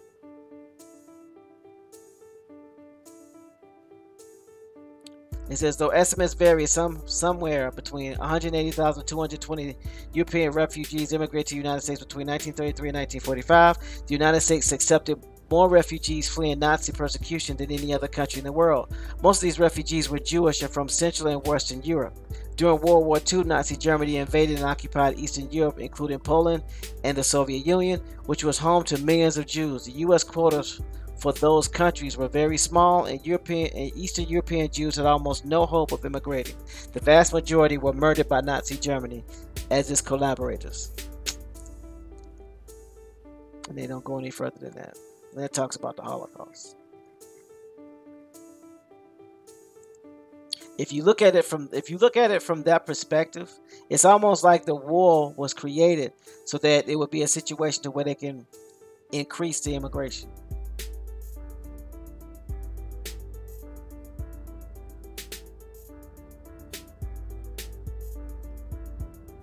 Post-war immigration, National Archives. And the reason why I'm looking at this is because I want to see how everything capped out, because these housing authorities got put into place so they can bring in the influx of these immigrants coming in after the war. The Second World War in 1945 was quickly recognized that the reconstruction of British economy required a large influx of immigration labor. The Royal Commission on Population reported in 1949 that immigrants of good stock would be welcomed without reserve, and potential newcomers from the Caribbean and elsewhere soon became aware of the pressing needs of the labor market in UK. What? Did y'all hear that? The Royal Commission of Population reported in 1949 that immigrants of good stock would be welcomed without reserve, and potential newcomers from the Caribbean and elsewhere soon became aware of the pressing needs of the labor market in the UK. Bruh. So you're saying that a few of the people from the Caribbean that are in the UK are possibly there because of the labor need, labor increase? Yeah, because think about it. The World War II was fought in Europe. We tore Europe up, supposedly. Like, if you look at some of the footage, whole cities had to be rebuilt. So people had to come from, you can't rebuild from the people that are there because most of them are hurt and injured. You had to get people from outside to come rebuild. And what do you do with the people that have been displaced? They had to be sent places. Says the appeal for new workers was, however, aimed primarily at white Europeans who had dominated immigration to Britain during the century before the Second World War, and still played an important role after 1945. Even in the 1970s, the Irish remained the largest immigrant community in Britain. In the years immediately after the war, new arrivals came from all over Europe. These included a small number of German prisoners of war, larger numbers of refugees from the communist regimes in Eastern European Soviet Union. It talks about the different nationalities of people.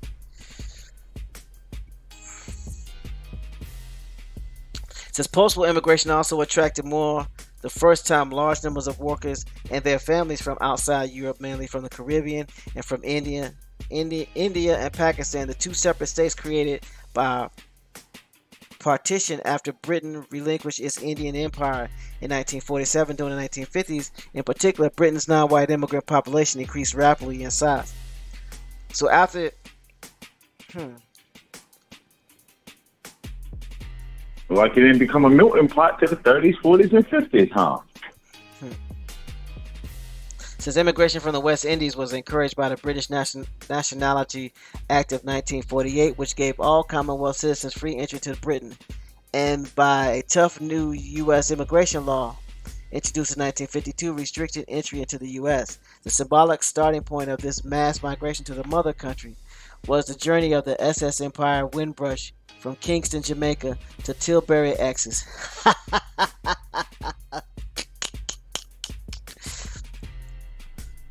Don't laugh, it ain't funny. Bones.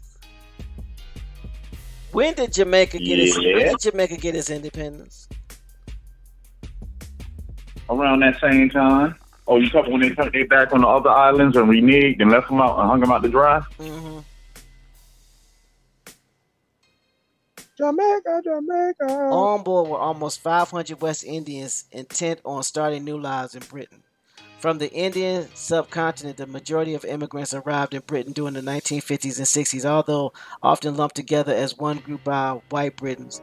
These newcomers, in fact, came from a variety of backgrounds, including Hindus from Gujarat region and Western India, Sikhs from the eastern Punjab region, and Muslims from the west part of Pakistan and the East Pakistan, which became Bangladesh in 1971. Then it goes on and talks about the racism. Yeah, they call them. See, a lot of people get it misconstrued, but when they say coolies, that's what they're really talking about. Right. Some immigrants from Hindustan that came to Jamaica and settled in years ago. And people make the mistake in looking at their descendants now and thinking those are Arawaks. No, some people got dropped. Some people came to the islands in the 1940s. Let's look at the U.S. immigration timeline, see if that puts a better perspective on things.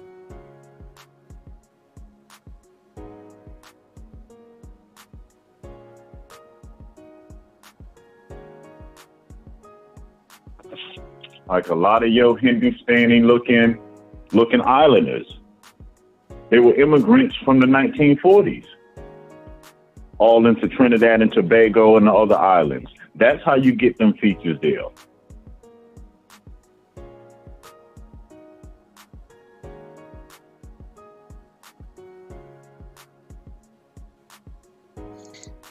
That 1849, America's first anti-immigrant political party, the Know Nothing Party, forms a backlash to the increasing number of German and Irish immigrants settling in the United States.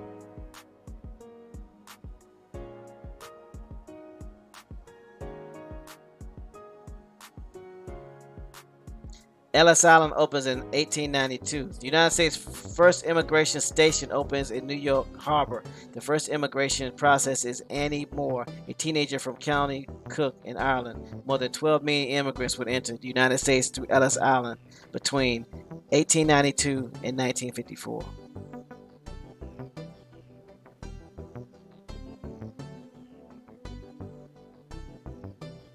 Says, amid the prejudice in California that the influx of Japanese workers would cost white workers farming jobs a depression, United States and Japan signed a gentleman's agreement.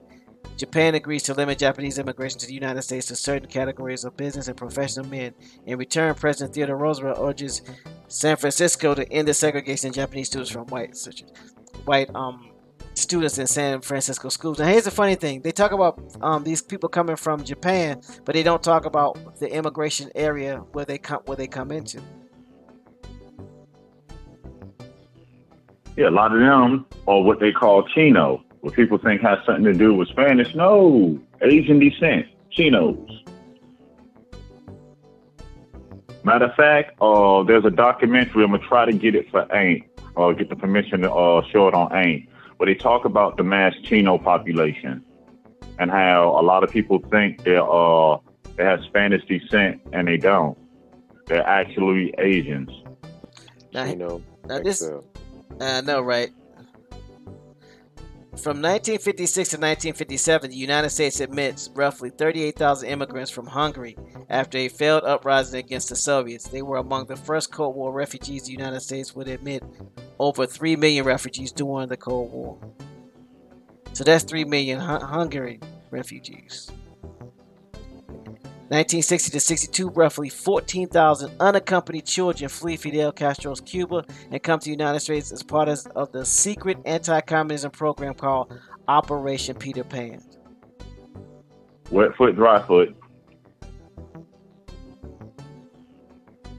It says in 1965, the Immigration and Nationality Act overhauls the American immigration system. The act ends the national origin quotas enacted in the 1920s, which favored some racial ethnic groups over others. The quota system is replaced with a 7-category preference system, emphasizing family reunification and skilled immigrants. Upon signing the new bill, President Lyndon B. Johnson called the old immigration system un-American and said the new bill would correct a cruel and enduring wrong in conduct of the American nation.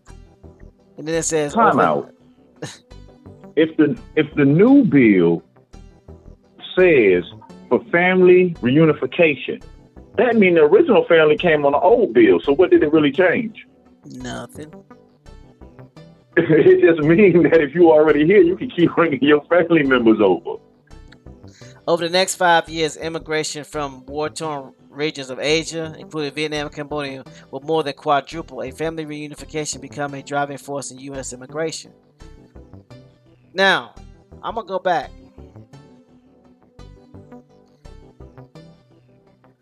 1965, the Immigration and Nationality Act overhauls the American immigration system. What else happened in 1965? Isn't that when they overhauled HUD? Yep. Okay. See, all this stuff ties in. Immigration and Nationality Act.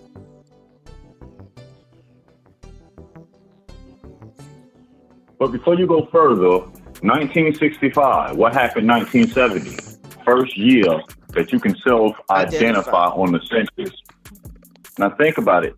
You're identifying as something else, not what was left in Congress and in writings for you to receive this funding. You're identifying as something that takes you away from the funding. And they're politely giving it to the new people coming in. Wow. Like TMA said, if you study the timelines, you study the numbers, you look at the acts and the policies, it all goes hand in hand. And if you think about it, which group of people, and this is not to be disparaging by any stretch of the imagination, but which group of people have more businesses in our own communities than we do? People of what is to be considered Asian descent, right? Yep. Okay. What's next door to each food line? People of Asian descent, people of Pakistani descent, parts of Africa. They all service our community, but they don't live in our community. Think about that. I mean, who was watching all them Kung Fu Saturday movies? Come on, man. Come on, say. Okay, Gabrielle, you got really quiet and you on mute, so can't nobody hear you jumping through windows. What you doing? I learned how to use the mute button. You warmed up. Yeah, sure. Everybody hear the clicks.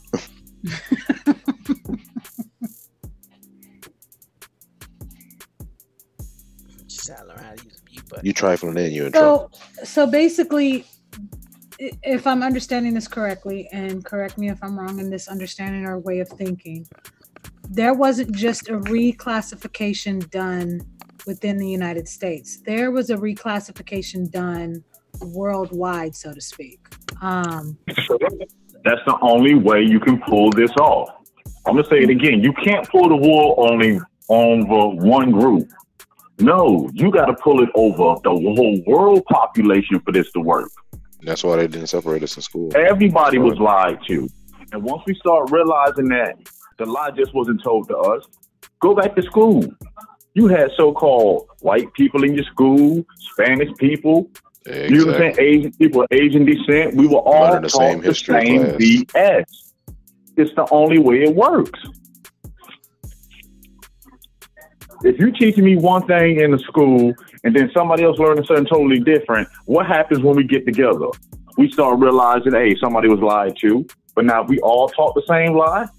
In our daily life, what do we conversate about? The same lie, and don't realize it's a lie because we all are talking the same thing. And all it is the same lie from a different perspective. It's not the same. That's it. Yes, the same lie, but it's from a different perspective. It's how you view it and how you were exposed to it, based off of districts in your county, in your state.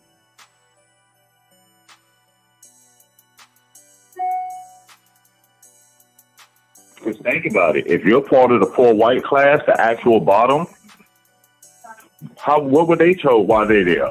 They're in that category because of what? The Negro. What is the Negro told? We're in that category because of white people.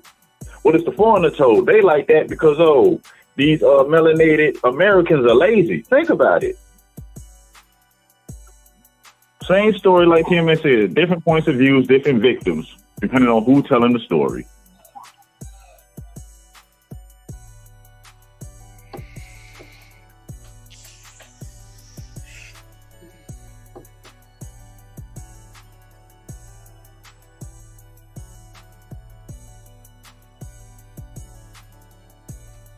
I wanted to make sure we understood that how all that came to be, because if you think about it, if you look at it for what it really is, that housing authority program was already in place in Europe. In order to take millions of people and move them into a system, you have to move them into a system that they can understand. It's already that the language is a barrier. You can't have the language and the system be foreign to them. They have to go into a system that they understand. So they brought that housing authority system over here, and then they forced us into it. Yep.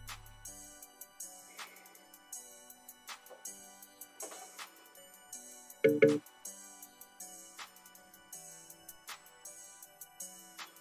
when all the other groups realize you can use it for self-sufficiency, a way to get your legs up under you, to have your own, the whole time you're being pushed off into a voucher program. Hey, take this voucher and just be satisfied.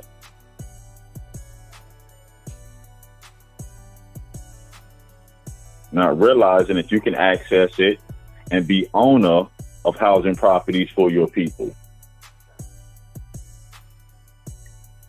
You become the battery in your own community. That's the movie. Yep. And if you look at it, I mean, pick any other community in America, the Asian community, German communities, Russian communities. You don't think that they're using these same programs in their communities? Remember, they're providing a service to a group of people. What's the number one job? What's the number one job field in America, and it's never going nowhere? Isn't it services? Yep. Because somebody will always need something. Facts. I mean, that's job security. That's a budget that never ends, because you can always find a population that needs something. Justified spending.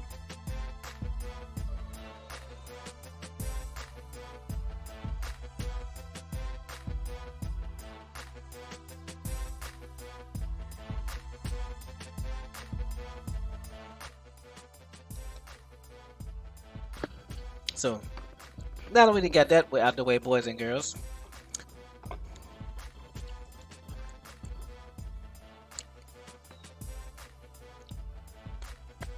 I just hope it helps people to see through the confusion a lot easier. Because now you need to ask yourself, why in our communities we were taught to look at HUD and housing in a negative light. and why we only got it. Because they only gave you the Section 8. That's why. Right. That's the negative one. Yeah. Right. That's the one that we're put towards, because that's the one that's funding and fueling everything else. Without HUD Section 8, nothing else exists. Nope. And they keep us there, so it's a forever pool of money. Think about it. We are the largest group. So if you keep the largest group there, that means you're always getting a large pool of money. And then when areas get too dilapidated and too run down, You move them somewhere else and you do the same thing. Rinse, wash, rinse, repeat. Move. A lot of us in our areas will probably notice it. You go back to the 80s and 90s and you look at these housing developments in Section 8. They were in areas that you would consider the ghetto. But you notice now, they're in middle family areas, nice areas now where Section 8 is at. Because the areas that we considered the ghetto, they got taken over, they rebuilt in, and they just moved the population someplace else. Like they said, wash, rinse, and repeat. Wash, rinse, and repeat. It's a never-ending cycle of money.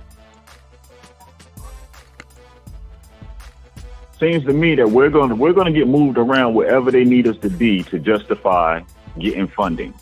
We will be whatever they need us to be so they can keep getting funding. As long as we remain silent and allow it to happen, it's never going to stop. We are the engine that drives this economy. Yep. And what was a derogative term for Indians?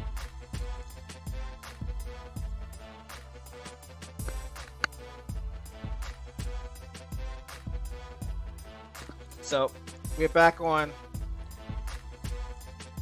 the program, Office of Capital Improvements. So as Gabrielle had read, the PIH Office of Capital Improvements administers the Capital Fund. The Capital Fund provides funds annually to public housing agencies for the development, financing, and modernization of public housing developments and for management improvements. The funds may not be used for luxury improvements because they have a program for that. Direct social services, they have a program for that. Costs funded by other HUD programs, and ineligible activities as determined by HUD on a case-by-case basis. Notice they say on a case-by-case basis because there's flexibility. It says to learn more about us,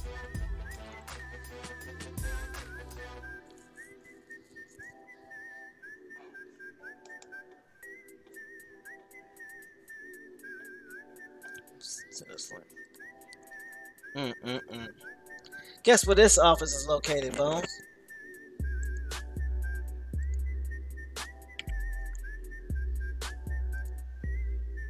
ATL, shawty. One place that James says he don't trust nobody from.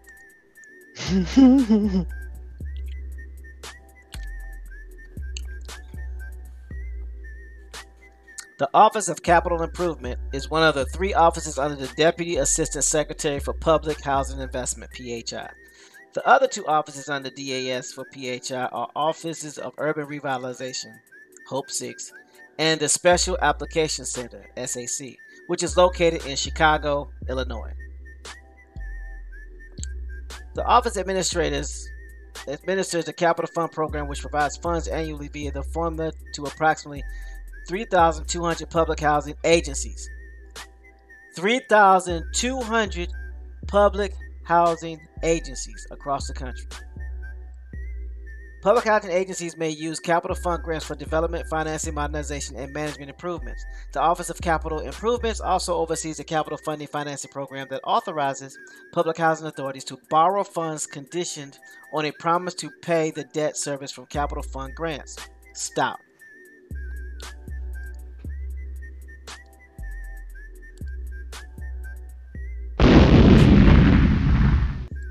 Nope, that was a stop. That stop.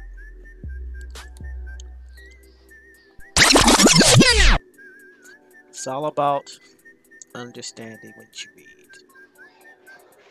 It says office. Hold on, where's that?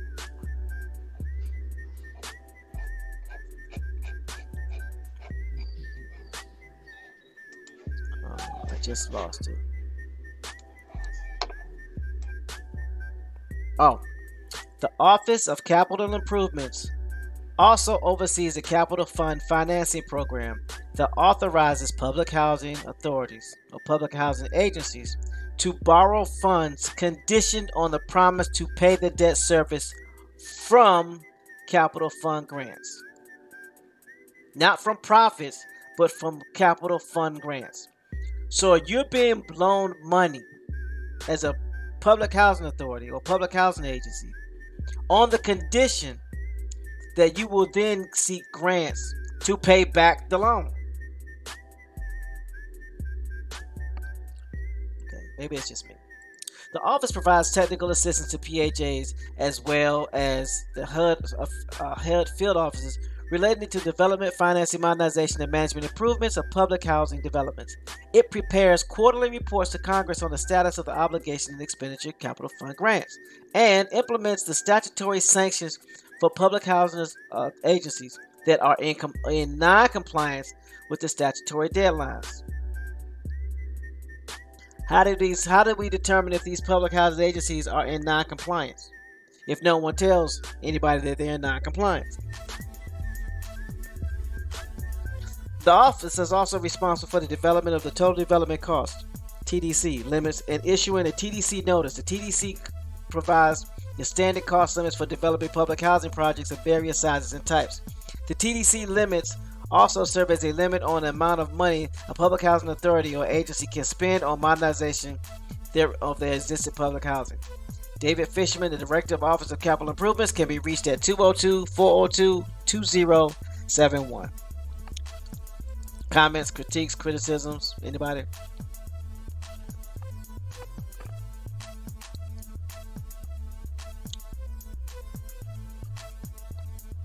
So let's go ahead and read new Public Housing Authority's performer list for federal fiscal year 2020 capital fund formula grant calculations. The department is making preparations for calculating the capital fund formula for fiscal year 2020. As part of the calculation, the department is using the fiscal year 2018 Public Housing Authority designations to determine which PHAs will receive the high performer bonus for 2020 formula calculations. And what are these calculations based off of? The census. PHAs are responsible for validating whether they are on high performer lists that will be the basis for formula calculation by reviewing the linked high performer list spreadsheets. The spreadsheets list PHAs that are designated as high performers. Also included in the spreadsheets are the Housing Authority code, the Housing Authority name, the component scores, and fiscal year end corresponds to high performer ranking. A second spreadsheet lists PHA's housing high performer status is pending and subject to change. Please check both spreadsheets carefully. If a public housing believes there is an error in the calculation of their PHA scores for fiscal year 2018, it must send an email explaining the error to the Real Estate Assessment Center at phas.hud.gov no later than 12/2/2019 without exception. If the PHA does not contact the REACT by 12/2/2019, the Office of Capital Improvements will use the high performers in the published list in the fiscal year 2020 capital fund formula. Let's see what this list entails.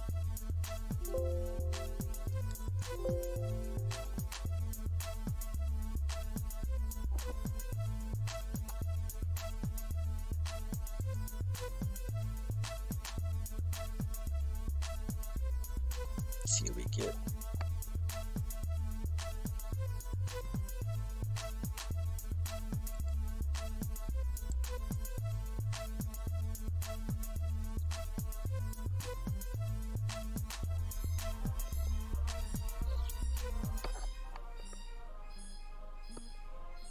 Anybody there?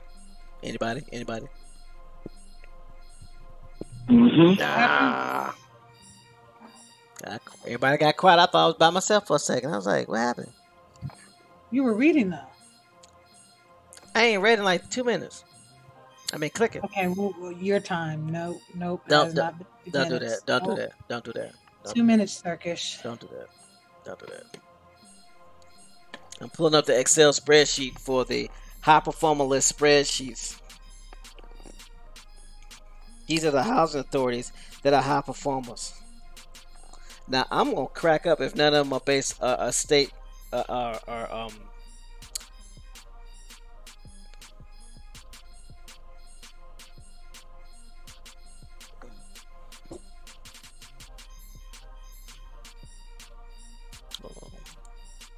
So this is what it looks like.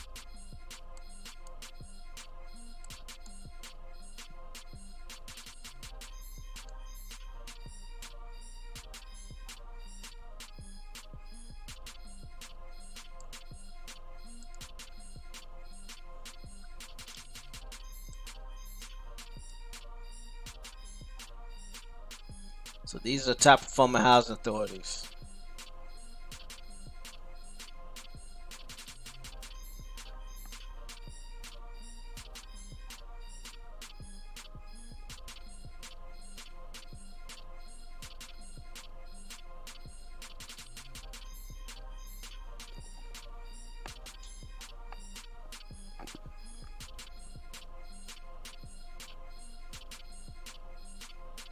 Boaz Housing Authority, Hackleburg Housing Authority,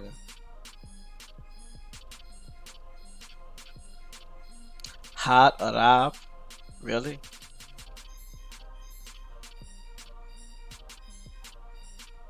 Housing Authority Elba, Housing Authority OPP,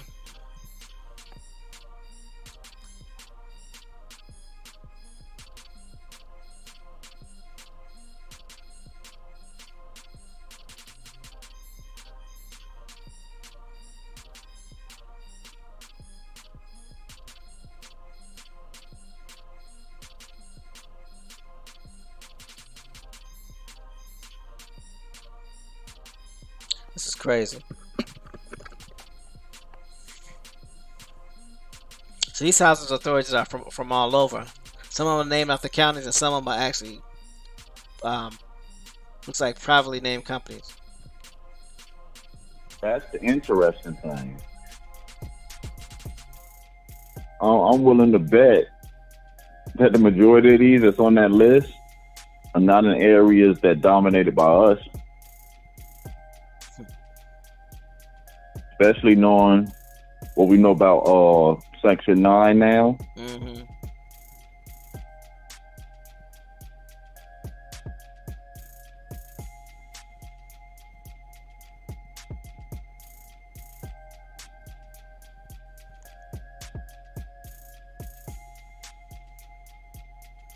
And look, I'm only on 254, and I'm not even a half the way down to the list yet.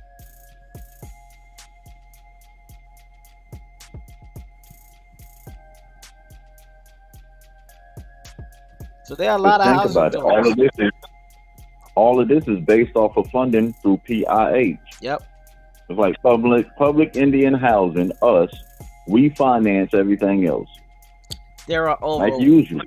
Now think about this. You are considered a high performer, meaning that they're a performer. That means you are the best out of all of the other performers. There are 1,187 housing authorities listed as high performers. So what's the real question, boys and girls?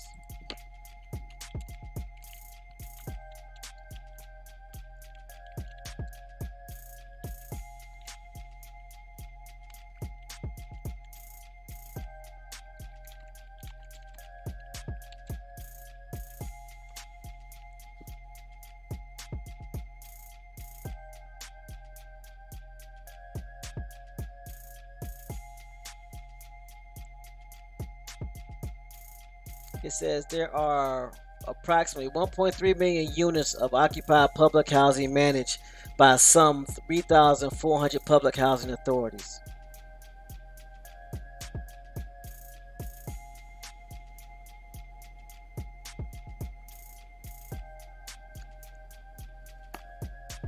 So how are you gonna be? There are 3,400 public housing authorities that are governing 1.3 million units. But how do you have more than a third of them considered high performers? Does that not make sense, or is that just me?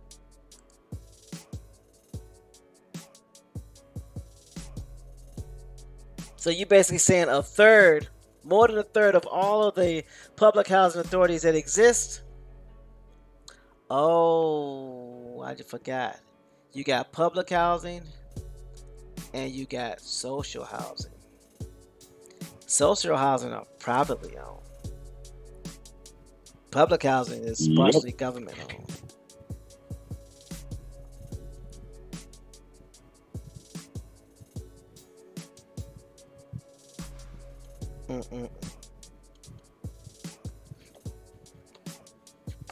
See how that work?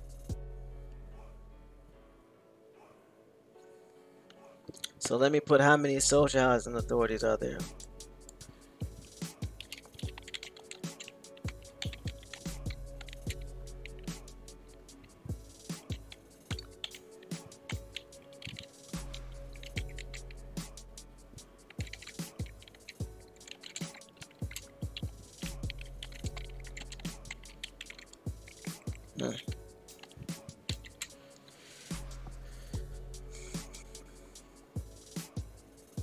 When I type in how many social housing authorities, it still comes up with the same 3,400 public housing authorities. Doesn't give me a number of social housing authorities.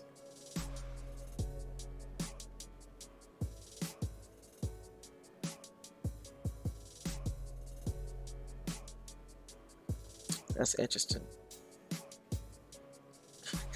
Pamela Hall says, brain overload, I can't think right now. We just getting started.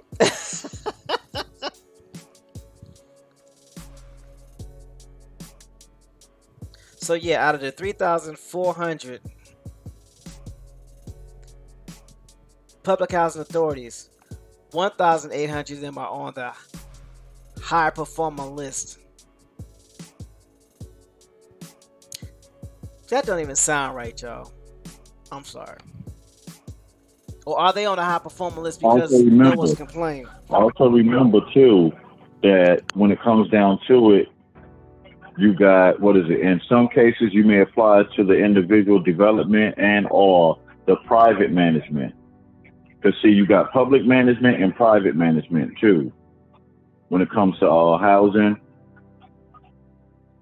private will fall under, let's say if we got together and we got in regulations with Section 9, therefore being able to receive funding to start a housing authority, in a sense that will become private. Gotcha, that makes sense. Basically, it's known as subsidized housing as private. That's right. Subsidized housing would be that would be the name for private housing authority.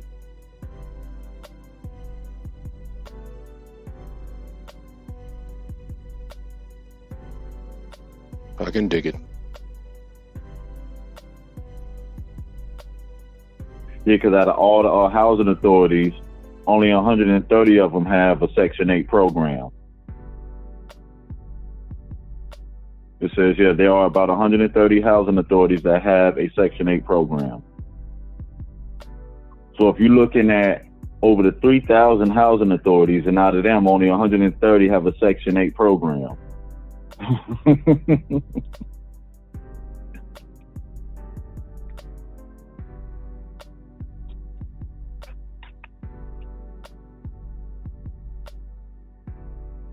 Yeah, no matter what I type in as far as that, it still sends me back to the public housing authority statistics of 3,400. Yeah. Yeah, because the number out of that 3,400 is 100. Out of that 3,400, only 130 of them have Section 8 programs. Right, that makes sense. But I understand what you're saying from the standpoint of it being private and it's not reported because it's private. Because you got foundations that don't have to report, and I'm sure they have housing. Question. But yeah, that's why it's probably not showing the private because like you said, they don't have to show the private companies. Question. I've heard a lot of people say that they're on a waiting list for Section 8. And if Section 8 is used as funding versus home ownership and what have yous, putting them on a waiting list, will that waiting list be used as a way to say, this is the funds we need for establishing a Section 8 department within HUD? Basically, the reason why it's turning out to be that way is because you have public and private.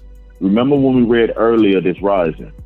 See, the private subsidized housing, they can pick and choose the type of people they want moving into their buildings. The public one is the one where you get the Section 8 vouchers, and there's only 130 of them. So when they're saying they're on a waiting list, that means they're on a waiting list for the private.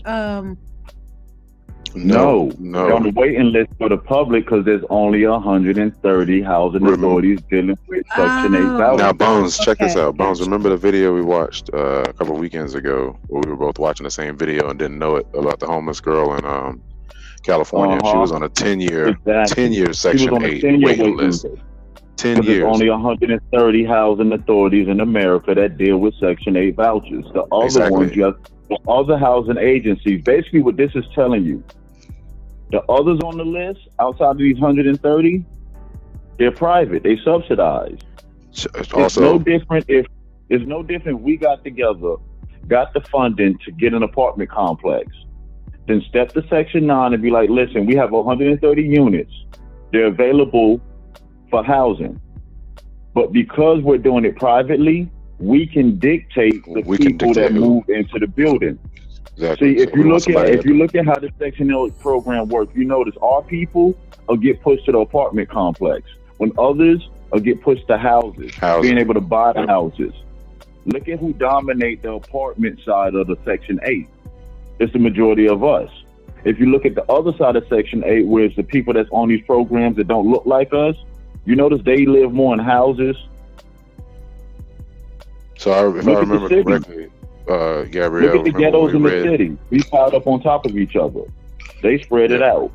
Remember when we read about Norfolk and them, having those vouchers and people, landlords not accepting people with vouchers? That was the private side, pretty much. It's like, you can come here, but no, you're Section 8. No, you can't come here. You know what I'm saying? So it's the same thing. Private versus, that waiting list. Yeah, the private can be like, okay, I see your voucher. But because they private, they can tell you they need X amount more than what you have in cash, therefore denying you access to it. Or they can decide not to even take the voucher and just straight HUD funding for it. But now if you're in the Section 8, that doesn't allow you to use Section, you get what I'm saying? Well, you can if you're aware of it, about HUD Section 3. But most people on Section 8 don't know about HUD Section 3. They're not registered as a Section 3 resident, allowing them to access other benefits as well. It goes back to information again.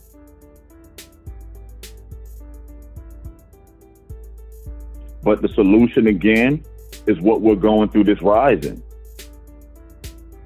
All you have to do is get in accordance of what Section 9 asks for, and you can do the same thing.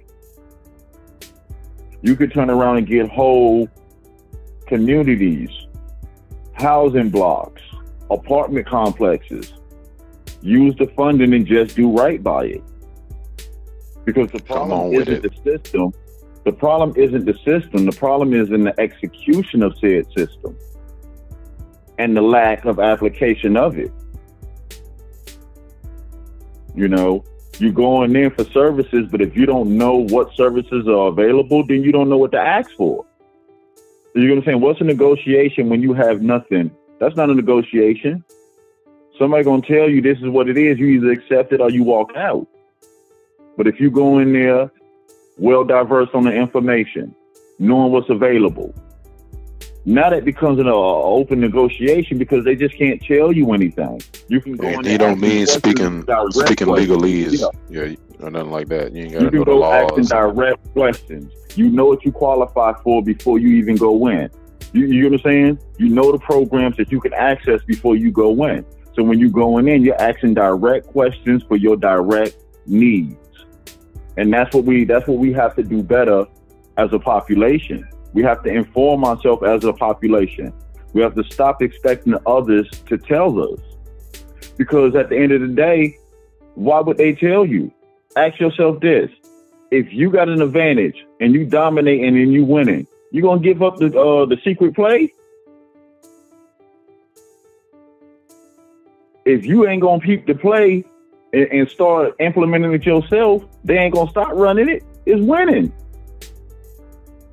Like I said, think about it. You have Asian communities here, Jewish communities here, Catholic communities here, Korean communities here, Chinese communities here. So doubting that it can't be done, that shouldn't even be in your mind. Don't hate, participate. Your whole existence, you've been seeing it. Your whole existence, you've seen everybody set up their infrastructure here, using these same programs that we're going through this rising. Someone saying something? Yeah, Pamela brought up a point that it causes a problem. Well, I don't want to misread it. Let me go back in here and look at it real quick. I'll step away from the computer. Yeah, you got to make sure it was Pamela Hall. Shut up. Pamela Hall put, but that causes problems because they are taking away those public housing and building $1,500 a month high rent. The reason why they're doing that, Pamela Hall, is because the communities aren't creating housing authorities to provide Section 8 funding or Section 8 vouchers for people. That's the reason why. No one's using it. You said they're not creating housing. That might have went over my head. You can create a housing authority? Yes, that's what Section 9 is for. Let's do this. People get homes. Listen, you can have a whole home. You can have a whole rental agency, basically. There's nothing but Section 8 housing. Hold on, man. That's how it's happening. That's under Section 515. For if you have a, let's say if you have an apartment complex or a housing complex, it's under Section 515. Yep. You can apply to Section 9 to get funding to turn it into public housing. Mm-hmm. And you can subsidize it how you want to. You just have to have your constitution and bylaws, everything in order. See, everything that's being done, we can do ourselves. The only thing that's stopping us, we did not have the information. Yep. Now we have the information. We have people who have been working with these things that can walk us through to where we're not throwing darts with a blindfold on. Say that again. Relatives, if we know where we want to go, take the blindfold off, walk up to the map, and stick the dart in it.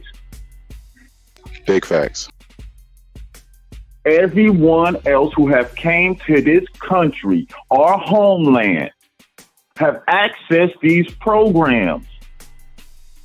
There's billion-dollar industries built off of these programs. The first thing we have to do is stop thinking as individuals. We have to start thinking of collectively, but not nationwide. A local collective where we can affect real change. And enough of us locally, we will meet on a regional level. Then from a regional level, it grows from there. But we got to start at ground zero. You can't jump to 5 before 0. First things must come first. Thanks, Free. Yes, we was not told. Yes, we was led astray.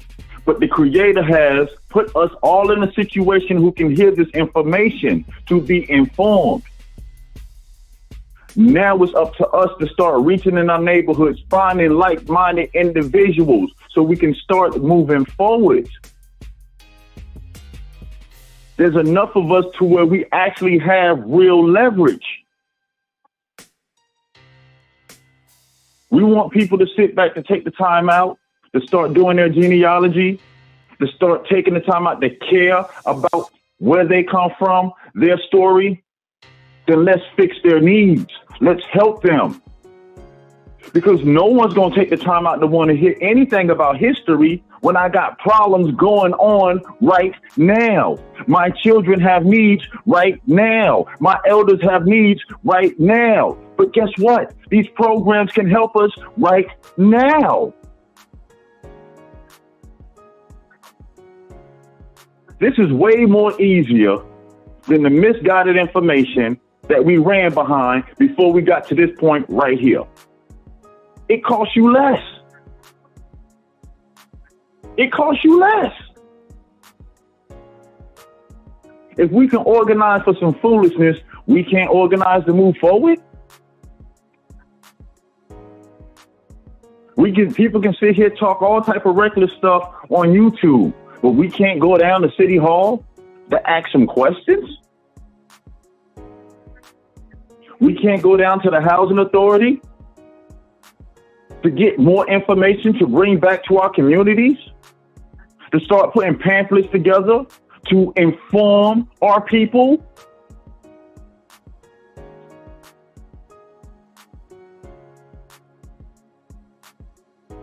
Again, my relatives, my American Indian brothers and sisters, we have a chance to get it right.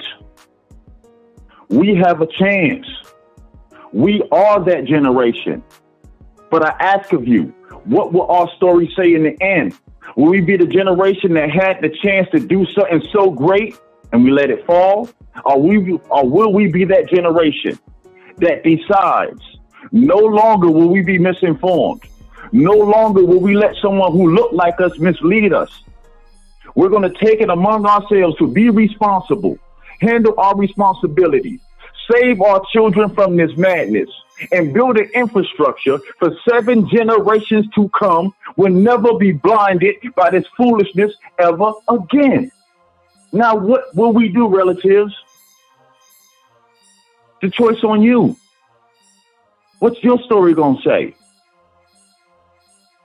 What is your legacy to your children's children? Because we're reading the legacy of our ancestors now. We've seen what their sacrifice has given us.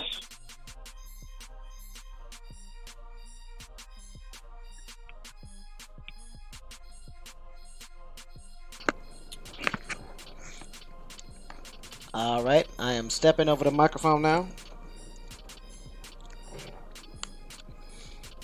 Are you talking about them hot coals? Mm-hmm. Yeah, I'm not touching that. At the end of the day, I mean, Bone said everything that needed to be said on that. We don't have any housing authorities that represent our people. It doesn't matter if someone tears our buildings down. We can come together and create a housing authority and put another building up. Start locally. Start with your local politicians. Find out what they're doing. Find out what they need. If no one's talking, no one's communicating, we're not going to be able to get anything done. It's that simple. I can't read your mind no more than you can read mine. Start asking the questions. What are you doing to help our community grow? What specific programs are in place to do ... if that's what you need. That way you'll know where you need to go, so you'll know what to apply for and how you can guide your constitution and bylaws so that the proposal will be accepted. You write your proposal according to the need. You don't write a proposal and then hope it fits the need.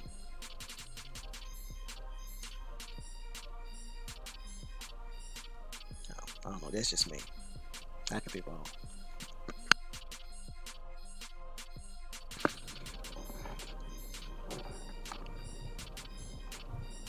So, alright, good people. I mean, hopefully this information was helpful. I know we went a long way to get to the meat of the situation, but I wanted people to see exactly what led to the development of the housing authorities and how that ties into immigration and how that ties into all these people in the great migration from the south to the north in conjunction with all the Europeans coming over here between the 1820s and the 1960s. You're basically talking about an influx of over, 60, 70, 80, 100 million people?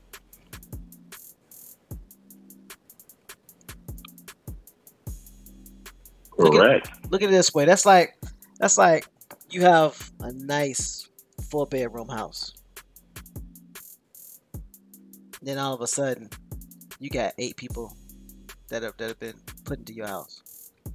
You got to move some things around. There's got to be programs put in place. Now, what was comfortable for your family, now there needs to be some changes made. People got to double up in rooms, triple up in rooms. A room that was once an office now has become a bedroom.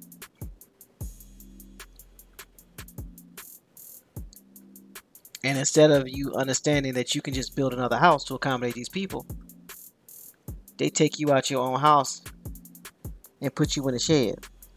And all these other houses are being built around you. That's what's happening to our people.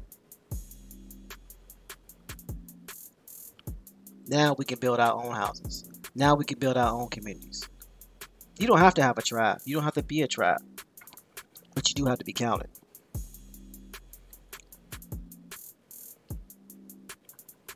If you don't count yourself, you will be counted to be counted out. I'm going to say it again. If you do not count yourself, you will be counted to be counted out. Look at it this way. How can they tell you every 10 years how many people didn't participate in the census? Marinate on that one. That's a good question. So even when you think you're not being enumerated, you are being enumerated. The moment that you fill out any government paperwork that talks of turning in your birth certificate or renouncing your social security card, you're enumerated. Oh, you on a list. That will never cease to amaze me. American Indians are not to be enumerated, but I'm going to turn in my social security card. I'm going to authenticate my birth certificate. A government document where they have to. I don't think people understand the government. There is so much government oversight. They have to count everything down to a pencil. You don't think they're going to count you? No, they miss me because I got a declaration. That declaration is even counted. And you count it first. And the way that they count you, look, and the way that they count you, even if you are not using government documents, is Google. Google has a contract with the government. All that information gets turned over. So you are enumerated whether you think you are or not. Go ahead, Bones. We don't even have to go that far. As sure as you walking around in this country and was born here, they counted you with that birth certificate. They count you with your death certificate. They count you by the bills and the things that's in your name. Everyone is counted. The census counts for the allocation of resources. Who gets what? So you're counted regardless. You're just not counted when it's time to break bread. You're not counted. Then you complain about not getting it. Look at it that way. Everyone's counted regardless. But in this count right here, see, this count is who's going to sit at the table to break bread. And that's the one they're telling you not to participate in. But you'll be counted as a Google user. You can be counted as an Amazon user. Or whatever app you decide to download from the Play Store. But the table, the grown-up table, where the resources are broken up at, they're telling you don't participate. Come on, man. We got to make better choices. We got to start asking why. If this is what's going to dictate what my community get, the services needs, why would you tell me not to participate in it?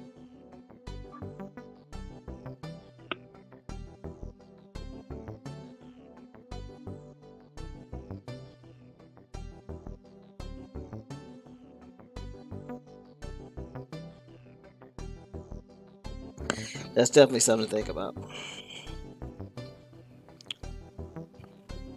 All right, good people. It's about that time for us to get up out of here and go do something for our communities while you go do something for your communities. So, don't sell out. You want to go first? You want to let Miss Gabrielle go first?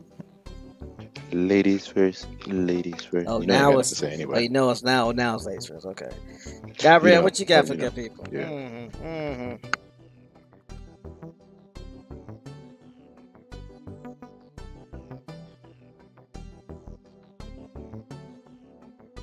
Can you hear me? Yes, we can. Okay. Yeah. Definitely still important to do your genealogy, know who you are so that no one can tell you who you are. But also, it is a choice. Bone said something earlier that really got me to thinking, not just as being the individual, being the generation, being part of the generation, being the generation, but also the individual within that generation. And understanding that it is a choice. We can choose to do something, or we can choose to talk about it, or we can choose to do nothing. But at the end of the day, those choices, we have to live with. And the things that happen around us. If someone is going forward because they chose not to just sit idly by or not to just talk, they chose to do, it's a choice. And we really don't have excuses, regardless of how many excuses we come up with. Most excuses build monuments of nothingness. And so be careful what you hear. Be careful of what people tell you to, because Bones is right. Why is it that, people try to tell us, turn in your social and do all these different things when there's resources out there and there's funds out there to help us get to where we want to go, and do the things that we'd like to do and be successful at it. So, shout out to Double Cousin, No Sellout, for sharing some wise words with me. It was supposed that lost spirits were roving about everywhere in the invisible air, waiting for children to find them if they searched long and patiently enough. The spirit sang its spiritual song for the child to memorize and use when calling upon the spirit guardian as an adult. So, what I take from that is there is a song, so to speak. There is a type of an awakening happening. And those who hear it will answer to it. So peace to the panel, peace to the chat, peace to the silent majority. Have a beautiful day.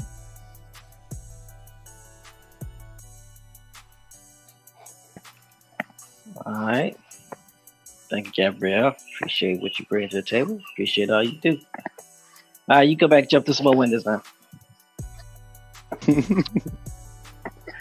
What you mean? I wasn't jumping through. I wasn't. Okay. Mm-hmm. I wasn't necessarily jumping through. Not necessarily. Not necessarily. Is it necessary? Nope.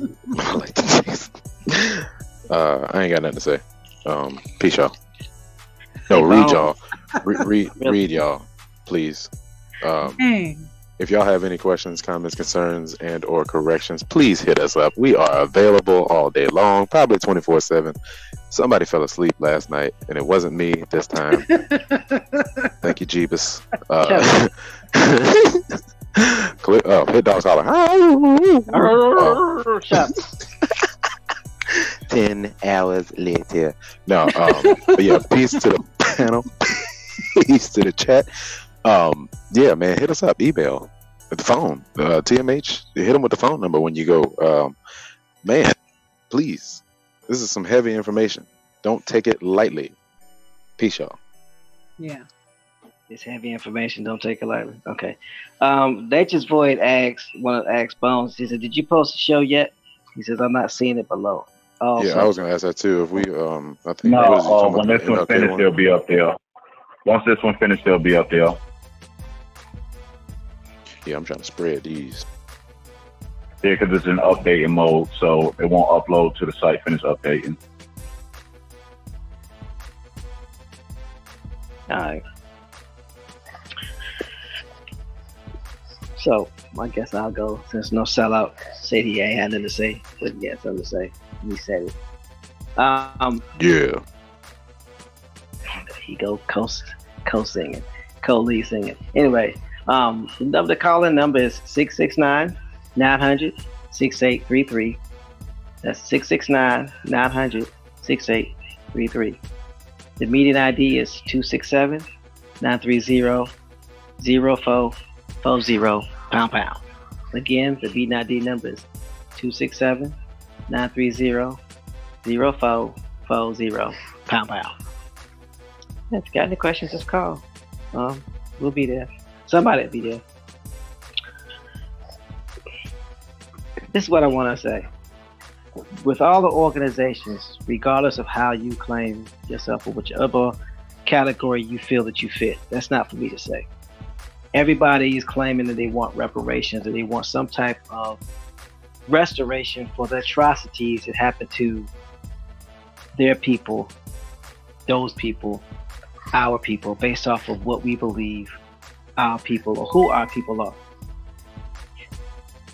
I can't speak for any other class of people or any other race or whatever category you want to pick.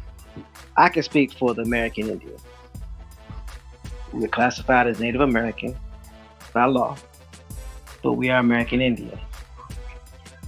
Our form of Get Back was settled in 1965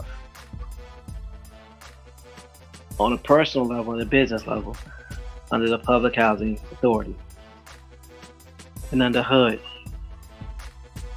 Housing and Urban Development. When it came to commercial and business, it was settled in 1866, which allowed us to be able to go into business and have the same rights to do business as anybody else.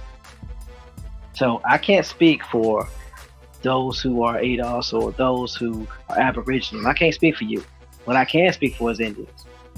So if you're an Indian and you believe that your ancestors are done wrong and you want to help your community and you want to do your part in helping the community get back and focus and do the work, and you want to make sure you do your part, then the HUD website, the information that we put out, is a good place to start. Now, if you're waiting for somebody to do it for you, you're going to be starving, because that's not going to happen. Ain't nobody going to do it for you. But if you're willing to be proactive and get off your, as Doodle Vision says, your blessed assurance, and do some work, there are people out here that are willing to help. With that, I say peace and blessings, peace and bliss. To the new subscribers to the website, attackersassembly.com, to the YouTube channel, Attacking Assembly YouTube, and Camp Grand Rising YouTube. Peace and bliss to the silent majority. Make your actions speak for you. The best chat ever. Make people prove what they say. And we're here to help you do your genealogy. All this ties in. Because at the end of the day, the Housing Authority has everything to do with immigration and the migration of the American Indian, aka the Woodland Indian, and everything that ties into that as far as who we are and where we're from. So hopefully this information was helpful.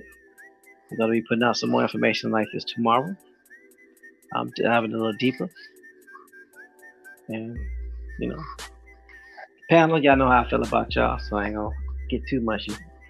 Just know I have great respect for everybody here. Respect and love for your families, for allowing you to be here, because they are giving up time with you for you to share your time with us. So with that, I turn it over to Bones H. McCoy, and I'm going on mute. Thank you, TMH. And to the panel, thank every last one of you for another flaming hot, great Grand Rising show. Thanks for the active chat, for constantly digging into information and being active and sharing it and put it out there. Good luck, Ohio player. Keep busting them across the head. Much love and respect to the silent majority. Keep using the information in your communities. Keep finding what programs that you can access and how to access them so you can fix your situation. And basically, we're going to keep bringing current information to show that there is a way that we can uplift ourselves out of these situations.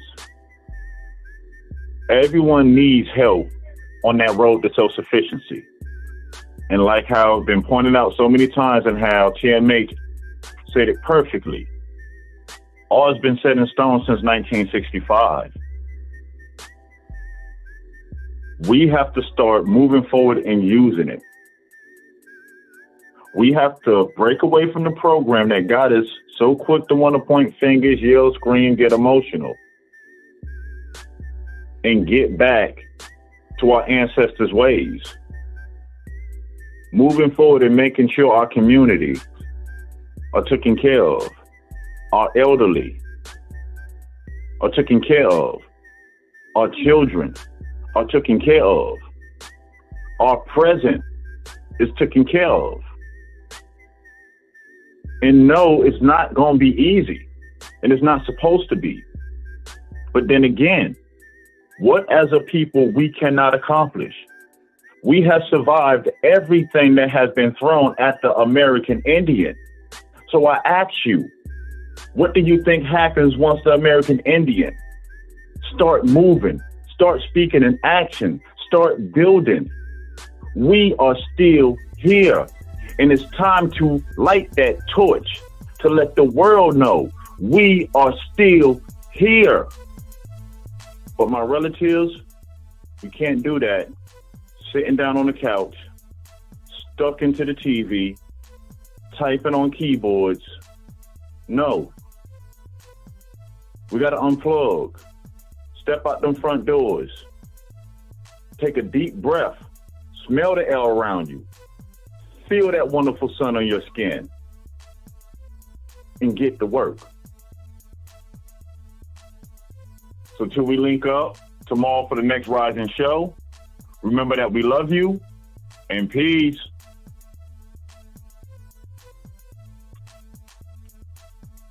Ain't playing this game with you, Gab. Peace, everybody. Peace, y'all.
Warning, warning, warning.